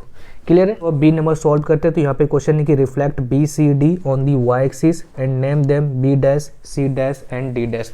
तो अब आपको बी को, सी को एंड डी को रिफ्लेक्ट कराना है वाई एक्सिस पे। ओके, चलिए तो रिफ्लेक्ट कैसे कराएंगे, तो चलिए आपको पता होगा कि जिस पे हम लोग रिफ्लेक्ट कराते हैं ना, जैसे वाई एक्सिस पे रिफ्लेक्ट कराएंगे तो इसको मिरर के जैसा ट्रीट करना है, मतलब ये बन गया आपका मिरर। ओके, एंड फिजिक्स में आप पढ़े होंगे कि मिरर के जितना आगे ऑब्जेक्ट रहता है ना, प्लेन मिरर के जितना आगे ऑब्जेक्ट रहता है उतना पीछे इमेज भी बनता है। तो सेम कॉन्सेप्ट हम लोग यहाँ पे लगाने वाले हैं। तो मिरर के देखिए कितना आगे ऑब्जेक्ट है, 1 2 3 4 बॉक्स काउंट करना है, 1 2 3 4 बॉक्स आगे, तो 4 बॉक्स पीछे जाइए परपेंडिकुलरली, 1 2 3 4 यहाँ पे आता है। ठीक है, तो यहाँ पे देखिए तो एक्स एक्सिस कितना है, इसका नाम रखिए बी डैश, एक्स एक्सिस है आपका -2 एंड वाई है 2। क्लियर है। चलिए बी का बना लिए इमेज। अब सी देखिए, सी को रिफ्लेक्ट कराएंगे हम लोग वाई एक्सिस पे, तो वाई को एक मिरर समझना है। ठीक है, अब देखिए मिरर के आगे कितना दूर ऑब्जेक्ट है, तो बॉक्स काउंट कीजिए, 1 2 3 4 5 6 7 8 9 10, 10 बॉक्स आगे है तो 10 बॉक्स पीछे जाइए, परपेंडिकुलर ही जाना है। 1 2 3 4 5 6 7 8 9 10। ओके, मतलब इसके यहाँ पे क्या बनेगा, इसका इमेज बनेगा सी डैश। क्या इसका नाम रखेंगे, एक्स एक्सिस का है -5 एंड वाई एक्सिस है इसका 2। ठीक है, सी का बना लिए। अब डी का रिफ्लेक्ट कराते हैं, तो डी कितना है 4,0। तो देखिए कितना आगे है वाई एक्सिस से, तो 1 2 3 4 5 6 7 8, 8 बॉक्स आगे तो 8 बॉक्स पीछे जाइए। 1 2 3 4 5 6 7 8 यहाँ पे है। तो यहाँ पे क्या कर दिए, इसका इमेज बना दिए डी डैश का, जो बन गया कितना, एक्स है इसका -4 और वाई 0। ओके, तो बी नंबर सॉल्व हो गया। अब देखते हैं हम लोग C number. So C number question है यहाँ पे कि join the point A B C D, D dash C dash and B dash and A in order and give a geometrical name of the closed figure. चलिए, तो अब join करने के लिए बोल रहा है यहाँ पे। चलिए ज्वाइन करते हैं 1 बाय 1। तो किसको किसे ज्वाइन करना है आपको, सबसे पहले 1 बाय 1 ऑर्डर में ज्वाइन करना है। ठीक है, इसको इससे ज्वाइन करते हैं, जिसको इसको जो ज्वाइन करने बोल रहा है जिससे वैसे ही करना है। ओके, ये हो गया। अब इसको इससे ज्वाइन करने बोल रहे हैं। ओके ओके ओके, 1 बाय 1 बस ज्वाइन करते जाइए इसको।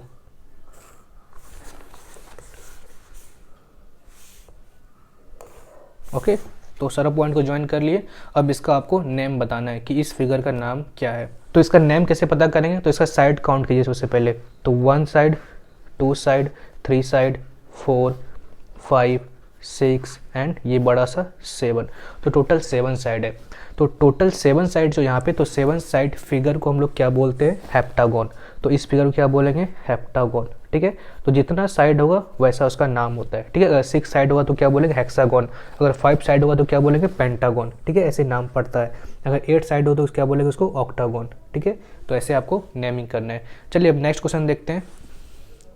सो 4 का 4 नंबर सॉल्व करते हैं। तो क्वेश्चन है कि solid wooden cylinder is of radius 6 centimetre and height 16 centimetre, two cones each of radius 2 centimetre and height 6 centimetre are drilled out of the cylinder, find the volume of the remaining solid and take pi is equal to 22/7। तो question यहाँ पे कुछ ऐसा है कि आपका जो ये बड़ा वाला सिलेंडर दिख रहा है ये वुडन ब्लॉक है।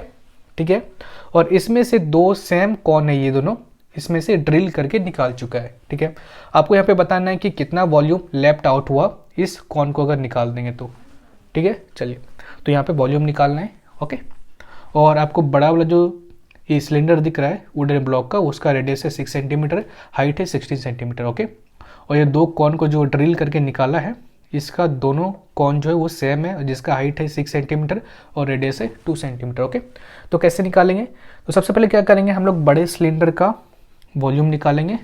ठीक है, उसके बाद दोनों कॉन का वॉल्यूम निकाल के उसमें से माइनस कर देंगे। ठीक है, चलिए सबसे पहले यहाँ पे देखिए फॉर्मूला क्या होता है, वॉल्यूम ऑफ सिलेंडर का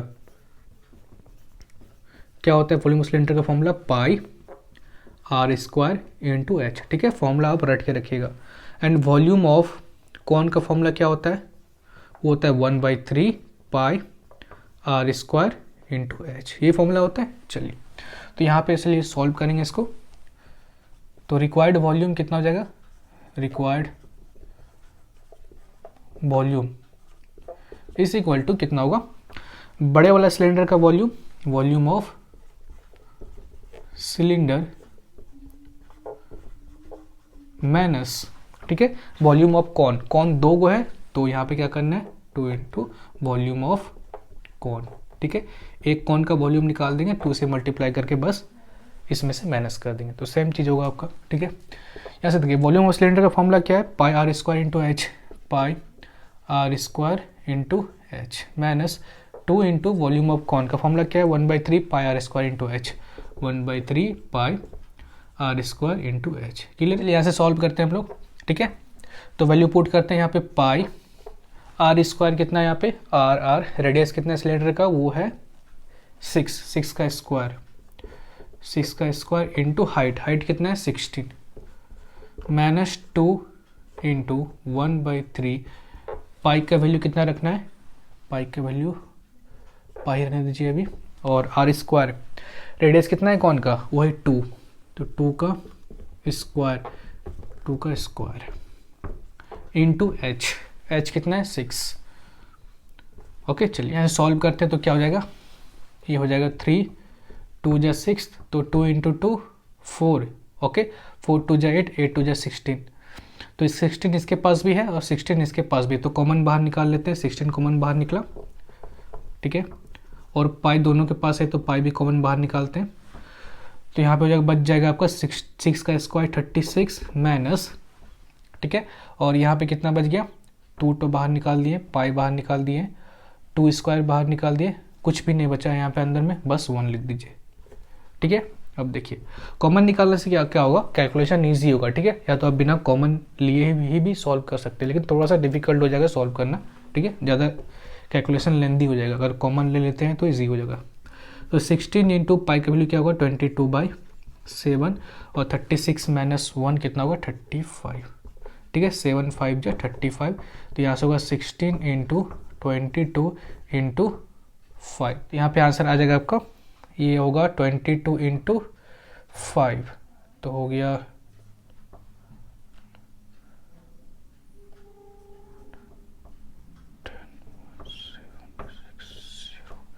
सेंटीमीटर क्यूब, ठीक है, 1760 सेंटीमीटर क्यूब। चलिए जल्दी से नोट डाउन कर लीजिए, उसका देखते रहो next question.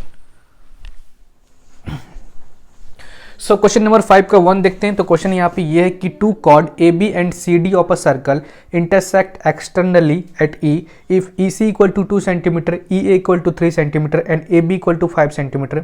Find the length of CD। तो क्या फाइंड करना है यहाँ पे, CD फाइंड करना है, ठीक है। तो ये काफ़ी इजी क्वेश्चन है आपका, ओके, आराम से आप इसको सॉल्व कर सकते हैं, बस थ्योरम बेस है, बस आपको थ्योरम याद रखना है कि इसका थ्योरम क्या है।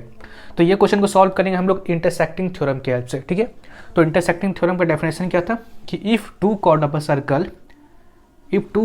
Circle intersect externally then the product of the length of their segments are equal। क्या मतलब हुआ इसका मतलब ये हुआ कि अगर आप यहाँ से AB और CD chord है आपका, अगर आप इसको एक्सटर्नली इंटरसेक्ट कराएंगे, मतलब कहीं पे बाहर में जाकर अगर आप इसको इंटरसेक्ट कराएंगे, तो वहाँ से क्या होगा, आपका जो प्रोडक्ट ऑफ देयर सेगमेंट है, मतलब EB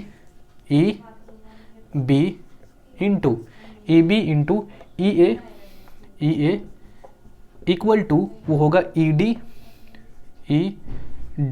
इंटू EC के बराबर, ठीक है। किस थ्योरम के अकॉर्डिंग, इंटरसेक्टिंग थ्योरम के अकॉर्डिंग,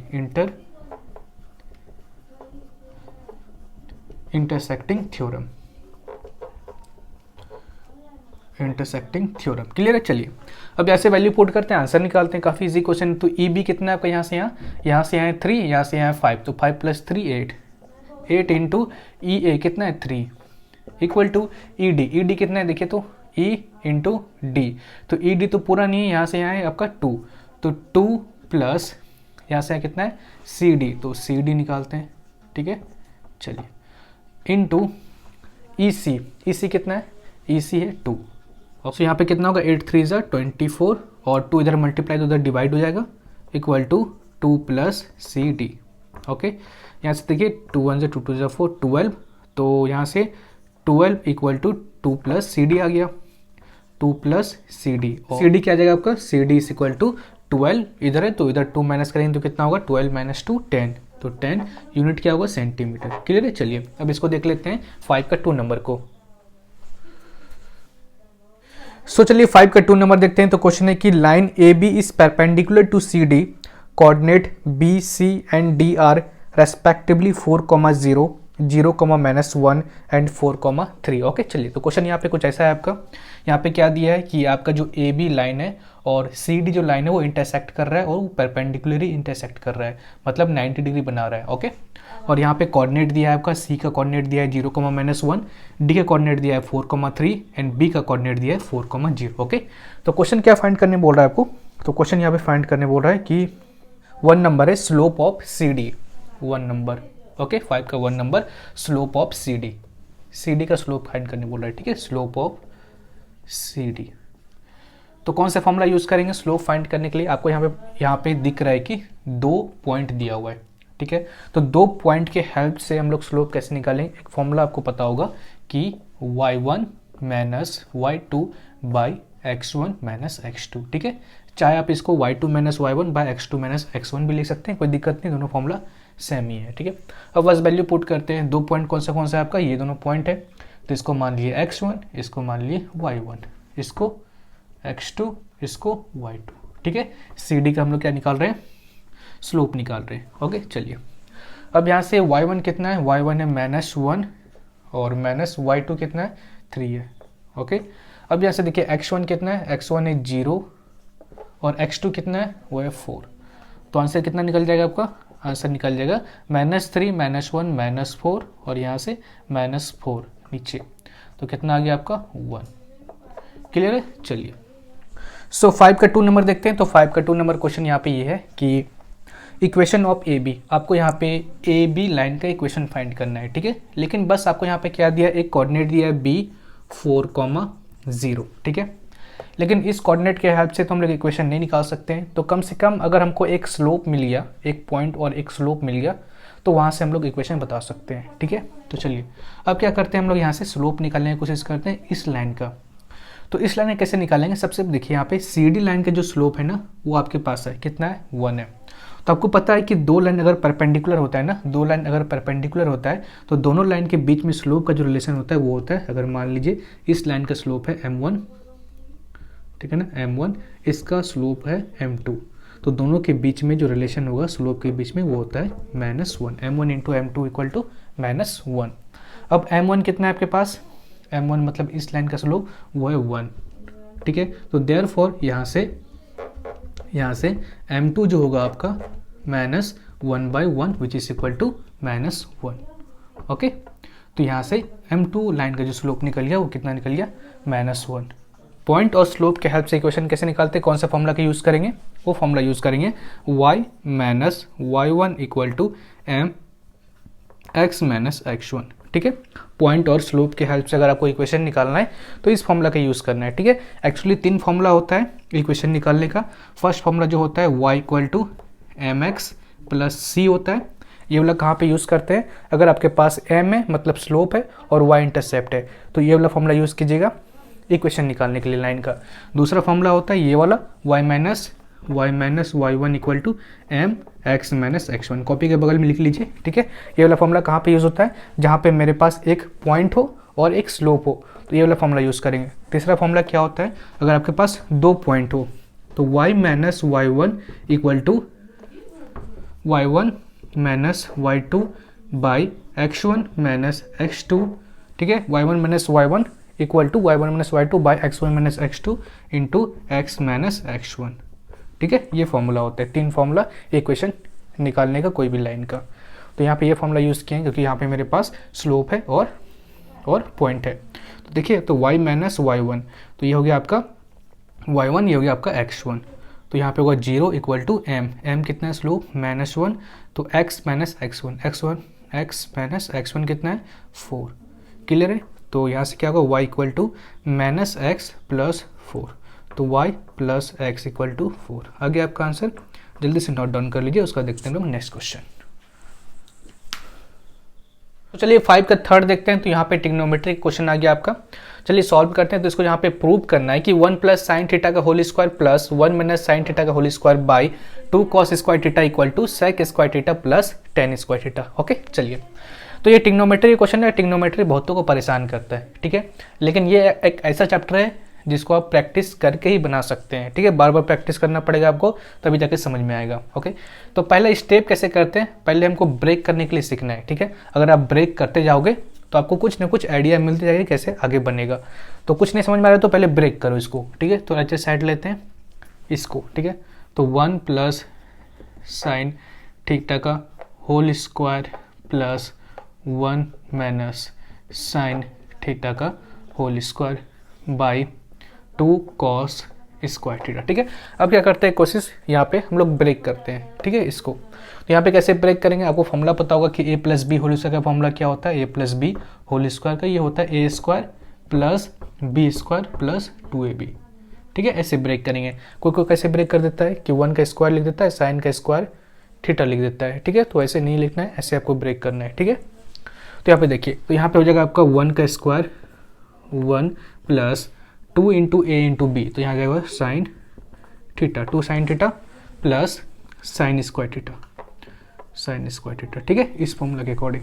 अब इसको भी इसी के फॉर्मूला के अकॉर्डिंग ब्रेक करेंगे, बस यहाँ पे क्या हो जाएगा आपका a माइनस बी का होल स्क्वायर, तो उसका फॉर्मूला क्या होता है 1 का square minus 2 sign theta plus sine square theta. Clear है? चलिए नीचे क्या होगा 2 कॉस स्क्वायर थीटा।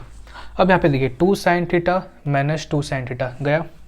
अब यहाँ पे देखिए 1 का स्क्वायर मतलब 1, 1 का स्क्वायर मतलब 1, 1 प्लस 1 2, तो 2 plus sine square theta plus sine square theta कितना होगा 2 साइन स्क्वायर थीटा बाई नीचे क्या है 2 कॉस स्क्वायर थीटा। यहाँ से देखिए 2 कॉमन ऊपर ले सकते हैं, तो ये हो जाएगा 2 1 plus sine square theta by 2 cos square theta, तो 2 2 गया, क्या बचा यहाँ पे बचा है 1 plus sine square theta by नीचे कॉस स्क्वायर थीटा। तो इसको कैसे लिख सकते हैं, इसको लिख सकते हैं, इसको ब्रेक करेंगे ना, तो इसको लिख सकते हैं 1 by cos square theta plus sine square theta by cos square theta, ठीक है। यहाँ से देखिए 1 बाई कॉस स्क्वायर थीटा किसके बराबर होता है, ये फॉर्मूला है आपका 1 बाई कॉस स्क्वायर थीटा। सारा फॉर्मूला को रट के रखिएगा, ठीक है। तो किसके बराबर होता है ये सेक स्क्वायर थीटा के बराबर, ठीक है। तो ये हो गया sec square theta plus sine square theta by cos square theta किसके बराबर होता है, इसको भी रट के रखिएगा, कॉस स्क्वायर थीटा ये होता है आपका 10 स्क्वायर थीटा के बराबर, ठीक है, 10 स्क्वायर थीटा के बराबर, ठीक है। आगे आपका आंसर नोट डाउन कर लीजिए, उसको देखते हैं हम लोग नेक्स्ट क्वेश्चन। सो 5 का 4 नंबर देखते हैं। तो क्वेश्चन है कि the mean of the following distribution is 50, find the unknown frequency. तो आपके पास यहाँ पे इस डिस्ट्रीब्यूशन का मीन ऑलरेडी दिया हुआ है 50, ओके, और यहाँ पे एक फ्रीक्वेंसी नहीं दिया हुआ है, उस फ्रीक्वेंसी को फाइंड करने बोल रहा है। तो यहाँ पे हम लोग क्या करेंगे, डायरेक्ट मेथड का यूज़ करेंगे।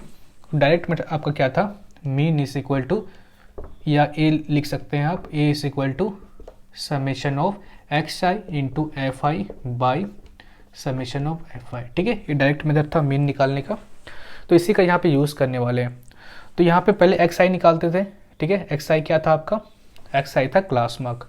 क्लास मार्क कैसे निकालते हैं, upper limit plus lower limit को ऐड करके 2 से डिवाइड करते हैं। For example 20 plus 0 20, 20 divide by 2 कितना होगा 10, तो यहाँ पे एक्स आई कितना निकलेगा 10। अब 40 प्लस 20 कितना होगा 60, 60 डिवाइड बाई 2 कितना होगा 30, ठीक है। अब यहाँ पे 60 प्लस 40 100, 100 डिवाइड बाई 2 50, ठीक है, ऐसे कर सकते हैं। नहीं तो अब अगर आपको डिफरेंस मिल चुका है 10 और 30 के बीच में कितना डिफरेंस है 20 का, तो 20 के डिफरेंस में लिखते जाइए, 50 के बाद 70, 70 के बाद 90, ठीक है। अब क्या करना है आपको, एक्स आई इंटू एफ आई निकालना है, x I into F I, ठीक है। तो एक्स आई ये है, एफ आई ये है, बस दोनों को मल्टीप्लाई कर दीजिए। तो यहाँ पे क्या होगा 6 इंटू 10 60, और 30 इंटू एफ, 30 एफ लिख देते हैं यहाँ पे, ठीक है। 50 इंटू 8 कितना होगा 400, और 12 इंटू 7 कितना होगा 84, 840, एंड ये कितना होगा 980 72 720, ओके। ये निकल गया। अब क्या करते हैं हम लोग, summation of X I into F आई निकालते हैं। तो summation of X I into F I का मतलब क्या होता है, जितना भी एक्स आई इंटू एफ आई सबका सम निकाल दो। तो 400 प्लस 840 प्लस 720 प्लस 60 कितना होगा, ये होगा आपका 20 प्लस 30 एफ, ठीक है, ये होगा आपका पूरे का सम। अब यहाँ पे क्या निकालना है आपको, समेशन ऑफ एफ आई निकालना है, मतलब इसका सम निकालना है। तो इसका सम किसके बराबर होगा, summation of F i equal to, यहाँ पे होगा 12 plus 8 20, and 20 plus 8 28, 28 plus 6 34, 34 plus f, 34 plus f, ठीक है। अब चलिए इसमें फॉर्मूला में पुट करते हैं, बस इस पर पुट करते हैं, ठीक है। तो यहाँ पे क्या होगा आपका, एक्स आई इंटू एफ आई कितना है 20 प्लस 30 एफ बाई कितना है 34 प्लस एफ, 34 प्लस एफ, ठीक है। और मीन आपको ऑलरेडी दे चुका है 50 है, यहाँ लिख लेते हैं 50, ठीक है। अब इसको सॉल्व करते हैं, तो ये कितना हो जाएगा, इसको इधर लाते हैं तो 50 into 34 plus f equal to 20 plus 30f। Okay, इसको ब्रेक करते तो कितना होगा 50f 20 प्लस 30f। ठीक है, इसको इधर लाते हैं तो 50f माइनस 30f कितना होगा, ये होगा 20f। ठीक है, और 20 माइनस कितना 1700 तो कितना होगा 300 प्लस 20 320। ठीक है, तो फ्रीक्वेंसी यहाँ से कितना निकल गया 320 डिवाइड बाई 20 तो ये हो जाएगा 16। एफ कितना निकल गया 16। ठीक है, चलिए जल्दी से नोट डाउन कर लीजिए, उसको देखते हुए नेक्स्ट क्वेश्चन।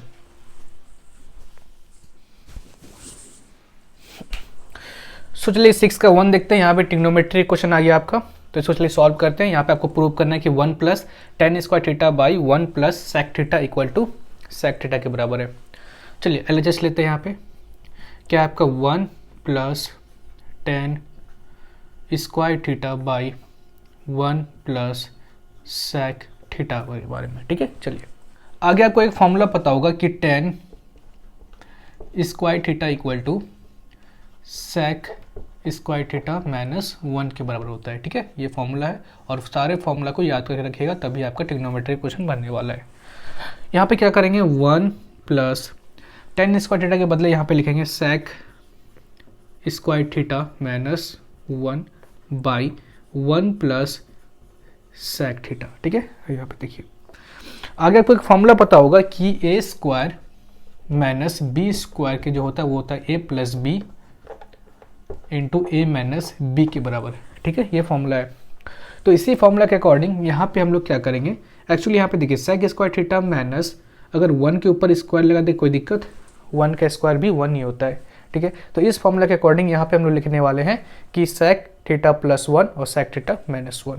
ठीक है, तो यहाँ पे हो जाएगा 1 plus sec theta plus 1 into sec theta minus 1। कोई दिक्कत नहीं होना चाहिए। इस फॉर्मूला के अकॉर्डिंग यहाँ पे लिखे, नीचे 1 प्लस सेक थीटा। ठीक है, ऊपर नीचे 1 plus sec theta 1 plus sec theta same है।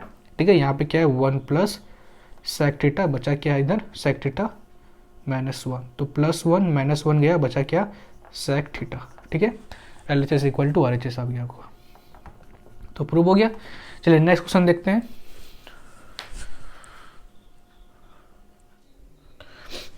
सो चलिए 6 का 2 नंबर देखते हैं। तो क्वेश्चन यहाँ पे ये है कि in the figure A B C and D are points on the circle with centre O given angle A B C equal to 62 degree, find angle A D C and angle C A B. Okay, चलिए यहाँ पे आपको एक figure दिया हुआ है और figure में आपको क्या फाइंड करना है, angle A D C and angle C A B. आपको ए बी सी एंगल दिया हुआ है 62 डिग्री। ठीक है, चलिए स्टार्ट करते हैं इसको बनाना। तो एंगल ए डी सी कौन सा है आपका, ए डी सी, ये वाला एंगल फाइंड करना है। ठीक है, चलिए पहले 1 नंबर करते हैं हम लोग, ए नंबर का सॉल्यूशन। ओके, तो ए नंबर का सॉल्यूशन तो काफ़ी इजी है। यहाँ पे देखिए कौन सा होगा, ए डी सी, ये वाला angle.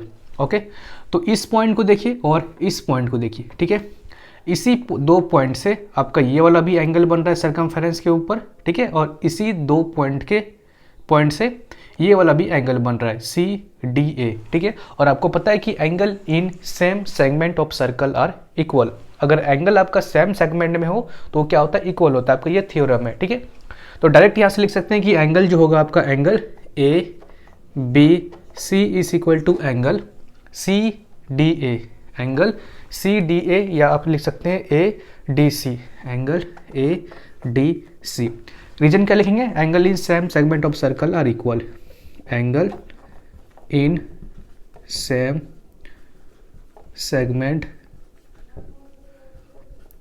Segment of circle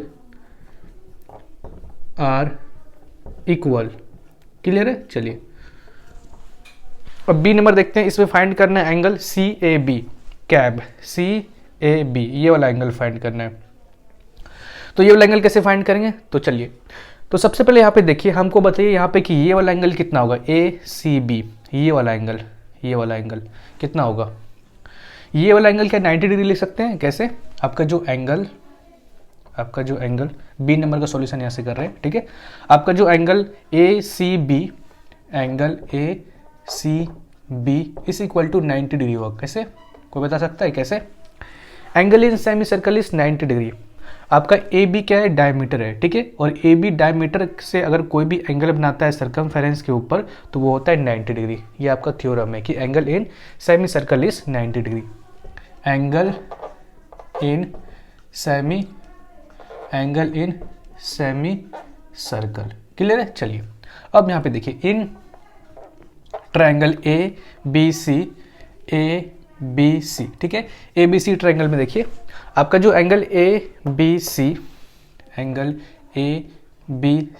plus ये हो गया angle B A C plus angle A C B कितना होगा? 180 डिग्री होगा। Sum of interior angle of triangle, ठीक है। Reason sum of interior angle of triangle, clear है। अब चलिए angle A B C 62 degree दिया हुआ है, 62 degree plus angle B A C दिया हुआ नहीं है, फाइंड करना है।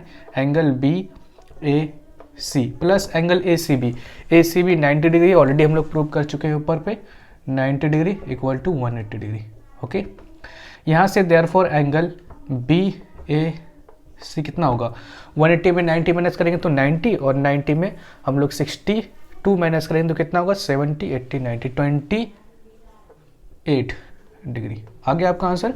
चलिए तो एंगल बी ए सी भी आ गया आपका 28 डिग्री, ओके। चलिए जल्दी से नोट डाउन कर लीजिए, उसका देखते हैं हम लोग नेक्स्ट क्वेश्चन। सो चलिए 6 का थर्ड नंबर देखते हैं। ऑलरेडी हम यहाँ पे फिगर बना दिए हैं, ओके। चलिए क्वेश्चन देख लेते हैं क्या बोल रहा है एक बार, कि find the equation of a line parallel to the line 2x + y - 7 = 0 and passing through the intersection of the line x + y - 4 = 0 and 2x - y = 8, okay. चलिए तो क्वेश्चन समझा आप लोगों ने यहाँ पे। तो यहाँ पे क्वेश्चन ये बोल रहा है कि आपको इक्वेशन फाइंड करना है एक लाइन का, ठीक है। ये आपका लाइन है और वो जो लाइन है ना पैरेलल है किससे? 2x + y - 7 = 0 से, ठीक है। ये लाइन पैरेलल है इससे, और ये जो लाइन है ना आपका कहाँ से क्रॉस कर रहा है? ये दोनों लाइन का इंटरसेक्शन से क्रॉस कर रहा है। इंटरसेक्शन मतलब जहाँ पे दोनों इंटरसेक्ट कर रहा है उसी के थ्रू क्रॉस भी कर रहा है, ठीक है। तो आपको बताना है कि इस लाइन का इक्वेशन क्या होगा। तो कैसे फाइंड करेंगे? चलिए सबसे पहला स्टेप क्या करना है, आपका जो लाइन पैरेलल है ये वाला, इसके हेल्प से आप स्लोप निकालिए इस लाइन का, ठीक है। चलिए नेमिंग कर देते हैं इस लाइन का, ए बी लाइन का, ओके। ए बी लाइन का स्लोप निकालते हैं, स्लोप ऑफ ए बी कैसे निकालेंगे? देखिए सबसे पहले काम क्या करते हैं, इसको 2x + y - 7 = 0 है, इसको y = mx + c वाले इक्वेशन में लिखते हैं। कैसे लिखेंगे? तो y = y को बस एक साइड लाइए और बाकी बात जितना है उसको उस साइड लेते जाइए। तो -2x + 7, ठीक है। अब इसको कंपेयर करना है किससे? y = mx + c वाले इक्वेशन से। x के साथ जो भी होता है वो स्लोप होता है आपका। यहाँ पे x के साथ क्या है? -2 है। तो देयरफॉर इस लाइन का जो स्लोप होगा ना वो क्या होगा आपका? m = -2 स्लोप होगा, ठीक है। सो यहाँ पे स्लोप आ गया ए बी लाइन का, ओके। अब देखिए यहाँ पे कि इस लाइन का जिस लाइन का आपको इक्वेशन फाइंड करना है, इस लाइन का स्लोप कितना होगा। और आपको पता है कि अगर दो लाइन पैरेलल होता है, ठीक है ना, तो उस दोनों का स्लोप क्या होता है? इक्वल होता है। देयरफॉर यहाँ से हम लिख सकते हैं कि स्लोप ऑफ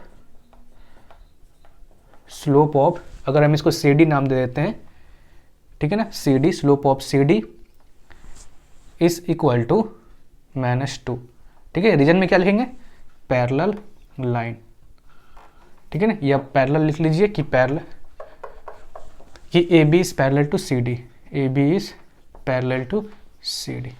बस इतना करना है कि अगर दो लाइन पैरेलल हो तो उसका स्लोप भी इक्वल होता है, ठीक है। देखिए क्या करना है, इस लाइन का वो क्या मिल गया? इस लाइन का भी स्लोप मिल गया, m = -2, ठीक है। इस लाइन का भी स्लोप निकल गया, इसका m1 नाम दे देते हैं, इसका m2 नाम दे देते हैं, ठीक है। इस लाइन का भी स्लोप मिल गया -2, ठीक है। अब देखिए, अब स्लोप मिल गया, अगर कहीं से पॉइंट मिल जाए तो स्लोप और पॉइंट के हेल्प से हम लोग इक्वेशन निकाल सकते हैं।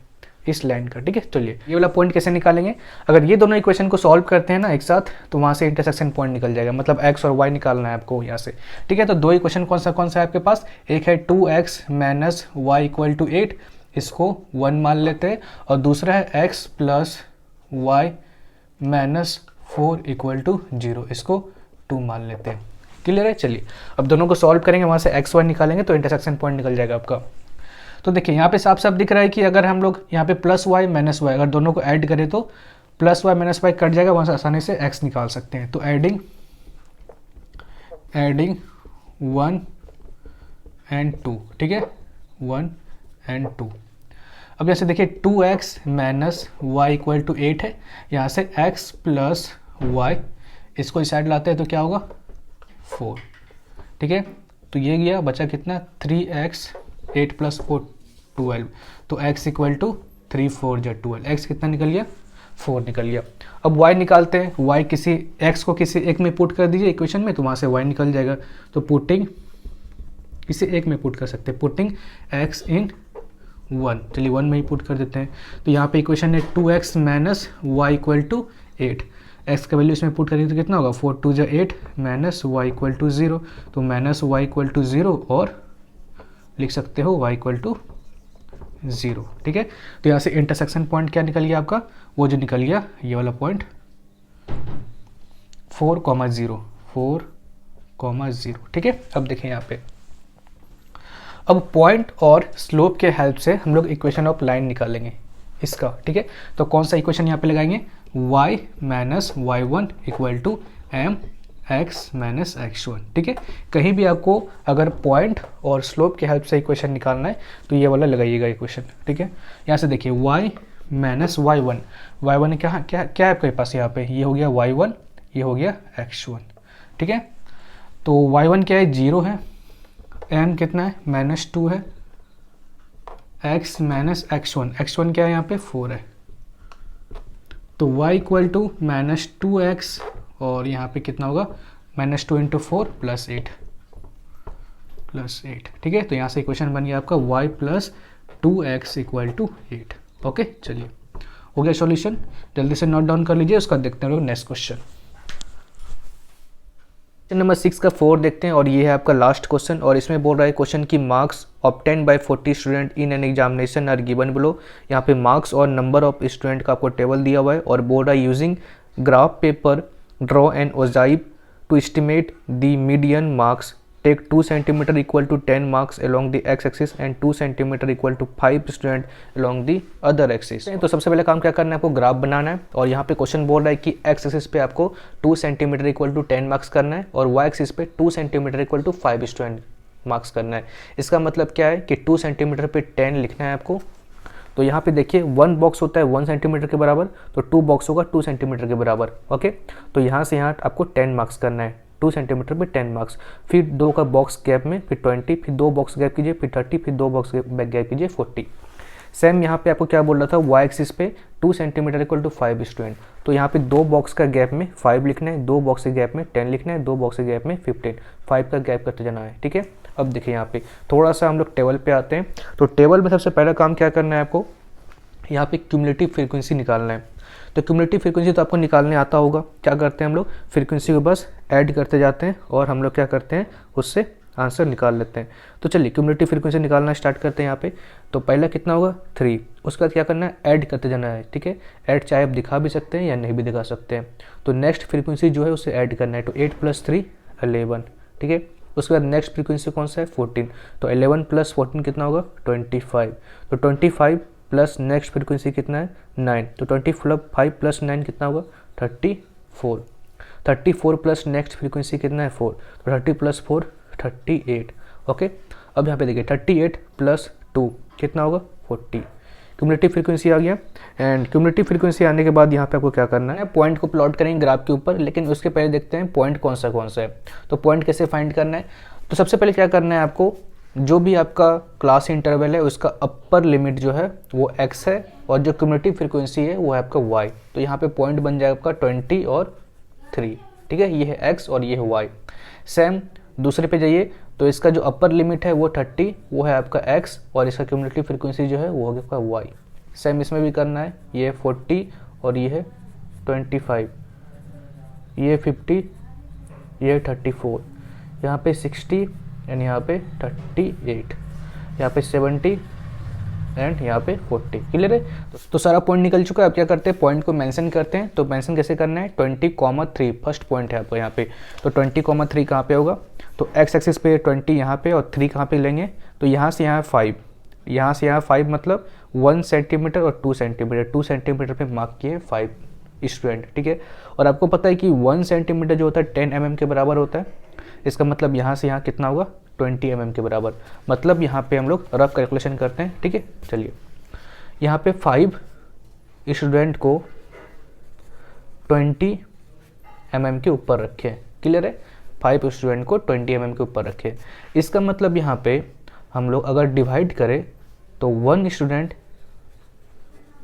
यहाँ पे 20/5, 5 4 जा 24 mm, मतलब 1 स्टूडेंट इज इक्वल टू कितना हो गया आपका, 1 student is equal to 4 mm, 1 student equal to 4 mm। ठीक है, मतलब 4 mm पे आपको 1 स्टूडेंट मार्क करना है। ठीक है, चलिए 4 लाइन ऊपर जाइए, 4 लाइन मतलब छोटा छोटा जो लाइन है उसके 4 लाइन ऊपर जाइए, तो वहाँ पे उसका मतलब क्या होगा, 1 स्टूडेंट। ठीक है, तो चलिए आपको कितना ऊपर जाना है, 3 यहाँ पे बोल रहा है। तो 1 स्टूडेंट अगर 4 mm ले रहा है तो 3 स्टूडेंट कितना mm ले रहा है, तो 4 3 जा 12, मतलब 12 mm आपको ऊपर जाना है। 12 mm ऊपर जाना है मतलब 12 लाइन ऊपर जाना है। ठीक है, चलिए तो यहाँ से यहाँ तो 10 हो गया आपका, ऑलरेडी हमको पता है 10, और 2 लाइन ऊपर जाते हैं तो यहाँ से यहाँ 11, यहाँ से यहाँ 12, मतलब आपका 3 जो होगा यहाँ पे होगा।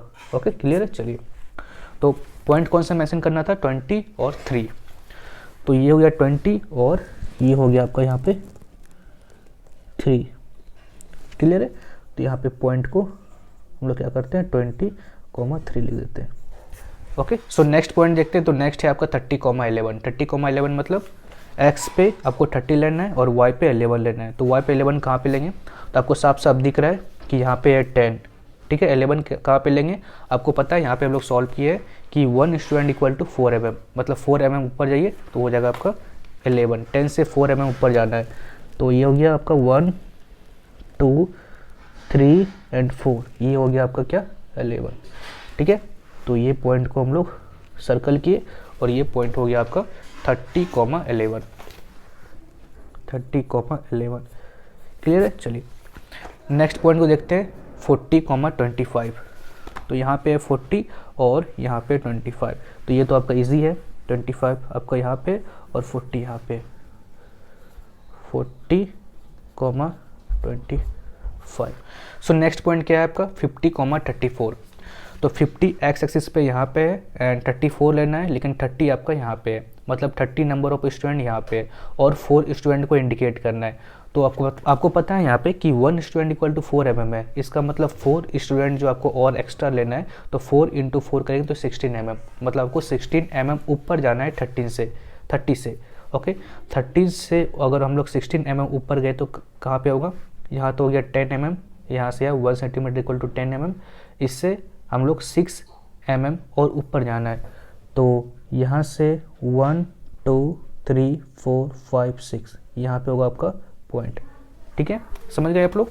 तो ये होगा आपका कितना, 50,34। 50,34 क्लियर है? तो नेक्स्ट पॉइंट है आपका 60,38। तो कैसे मेंशन करेंगे इसको, तो आप यहाँ पे एक्स एक्सिस पे देख रहे हैं 60 यहाँ पे है और 38 कहाँ पे होगा, 35 आपका यहाँ पे है और 35 स्टूडेंट आपका यहाँ पे और 35 में और कितना स्टूडेंट चाहिए, और 3 स्टूडेंट चाहिए, तब 38 होगा आपका। तो देखें यहाँ पे कि 1 स्टूडेंट 4 mm ले रहा है, तो 3 स्टूडेंट कितना लेगा, और 3 4 3 जा 12, मतलब 12 mm आपको ऊपर जाना है। किससे ऊपर, 35 के ऊपर। तो यहाँ पे देखिए यहाँ तक तो 35 है, 12 mm ऊपर जाइए तो यहाँ से यहाँ 10 हो गया आपका, 1 सेंटीमीटर 10 mm, और यहाँ से यहाँ 11, यहाँ से यहाँ 12। ओके, तो ये हो गया आपका 12 mm। तो कौन सा मेंशन करेंगे, 60,38। ये हो गया आपका 60,38। ठीक है, ध्यान से मेंशन करना है आपको ये पॉइंट। सो नेक्स्ट पॉइंट है आपका 70,40, मतलब x पे 70 और y पे 40। तो x पे 70 यहाँ पे और y पे 40 आपका यहाँ पे। तो जस्ट देखिए कहाँ पे बन रहा है, यहाँ पे, ओके। तो ये हो गया आपका 70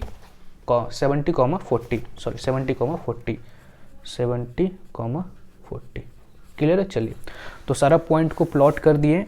अब क्या करना है आपको, सारा पॉइंट को 1 बाय 1 ज्वाइन करना है और कोशिश करना है कि एक ही बार में आप इसको ज्वाइन कर दें, ठीक है। नहीं तो क्या हो सकता है, अगर दोबारा अगर आप करने जाएंगे तो उसमें आंसर गलत आ सकता है, ठीक है। चलिए, तो आपको सबसे पहले चेक करना क्या है यहाँ पे कि स्टार्ट कहाँ से हो रहा है। सबसे लोअर लिमिट क्या है, 10 से, 10 से ये स्टार्ट हो रहा है। तो आपको क्या करना है, 10 से ग्राफ स्टार्ट करना है कर्व बनाने के लिए यहाँ पे, ठीक है। 10 है तो 10 से स्टार्ट कीजिए, ठीक है ना, और सिंगल हैंड से कोशिश कीजिए कि बनाने का, और कर्व टाइप का बनाना है आपको, ठीक है।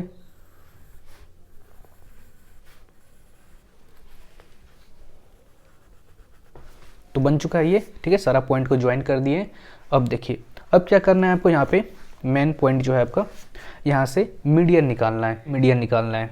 तो मीडियन कैसे निकालते हैं हम लोग, क्लासिफाइड डाटा का आपको पता होगा, बस सिंपल फॉर्मूला है n/2th टर्म, सारा में आपको यही यूज़ करना है। तो n यहाँ पे क्या था आपका, जो क्यूमुलेटिव फ्रीक्वेंसी था उसके लास्ट में जो आता था आपका वो n था। तो बस इसको वैल्यू पुट कीजिए 40/2, तो 40/20th टर्म, ओके। चलिए, यहाँ से मीडियन तो नहीं निकला, लेकिन इतना आइडिया मिल गया कि जहाँ पे भी मीडियन निकलेगा वो 20th टर्म पे ही निकलेगा। तो बस क्या करना है आपको, y एक्सिस पे 20 देखना है कहाँ पे है, ये 20 हुआ, ओके। अब क्या करना है, 20 से एक परपेंडिकुलर लाइन खींचना है कर्व के ऊपर, ये जो आप कर्व बनाए हैं उस पर। तो परपेंडिकुलर लाइन अगर खींचते हैं तो ये कर्व के ऊपर, तो आपका जो बनता है वो कुछ यहाँ पे बनेगा, ठीक है। चलिए, जहाँ पे दोनों इंटरसेक्ट किया है आपका कर्व और परपेंडिकुलर लाइन, उसके जस्ट आपको क्या करना है, नीचे एक्स एक्सिस पे परपेंडिकुलर लाइन बनाना है। अगर नीचे इसका परपेंडिकुलर लाइन बनाते हैं एक्स एक्सिस पे, तो देखिए कहाँ पे बनता है ये, ध्यान से बनाना है, ओके।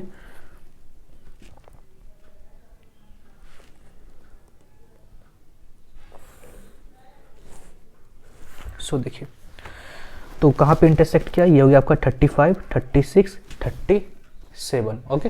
तो आंसर कितना आ गया, मीडियन 37। जहाँ पे आपका इंटरसेक्ट करेगा एक्स एक्सिस के ऊपर वही हो जाएगा आपका मीडियन 37, ठीक है। बस इतना करना है। तो होप करता है आपको समझ में आया होगा। चलिए, अब हम लोग नेक्स्ट क्वेश्चन देखते हैं।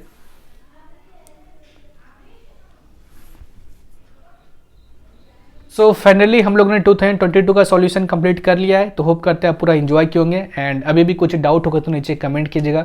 तो मिलते हैं आपसे अगले लेक्चर में, जहाँ पे करेंगे हम लोग इसके नेक्स्ट प्रीवियस ईयर का सॉल्यूशन। तो तब तक के लिए बाय एंड जय हिंद, जय भारत।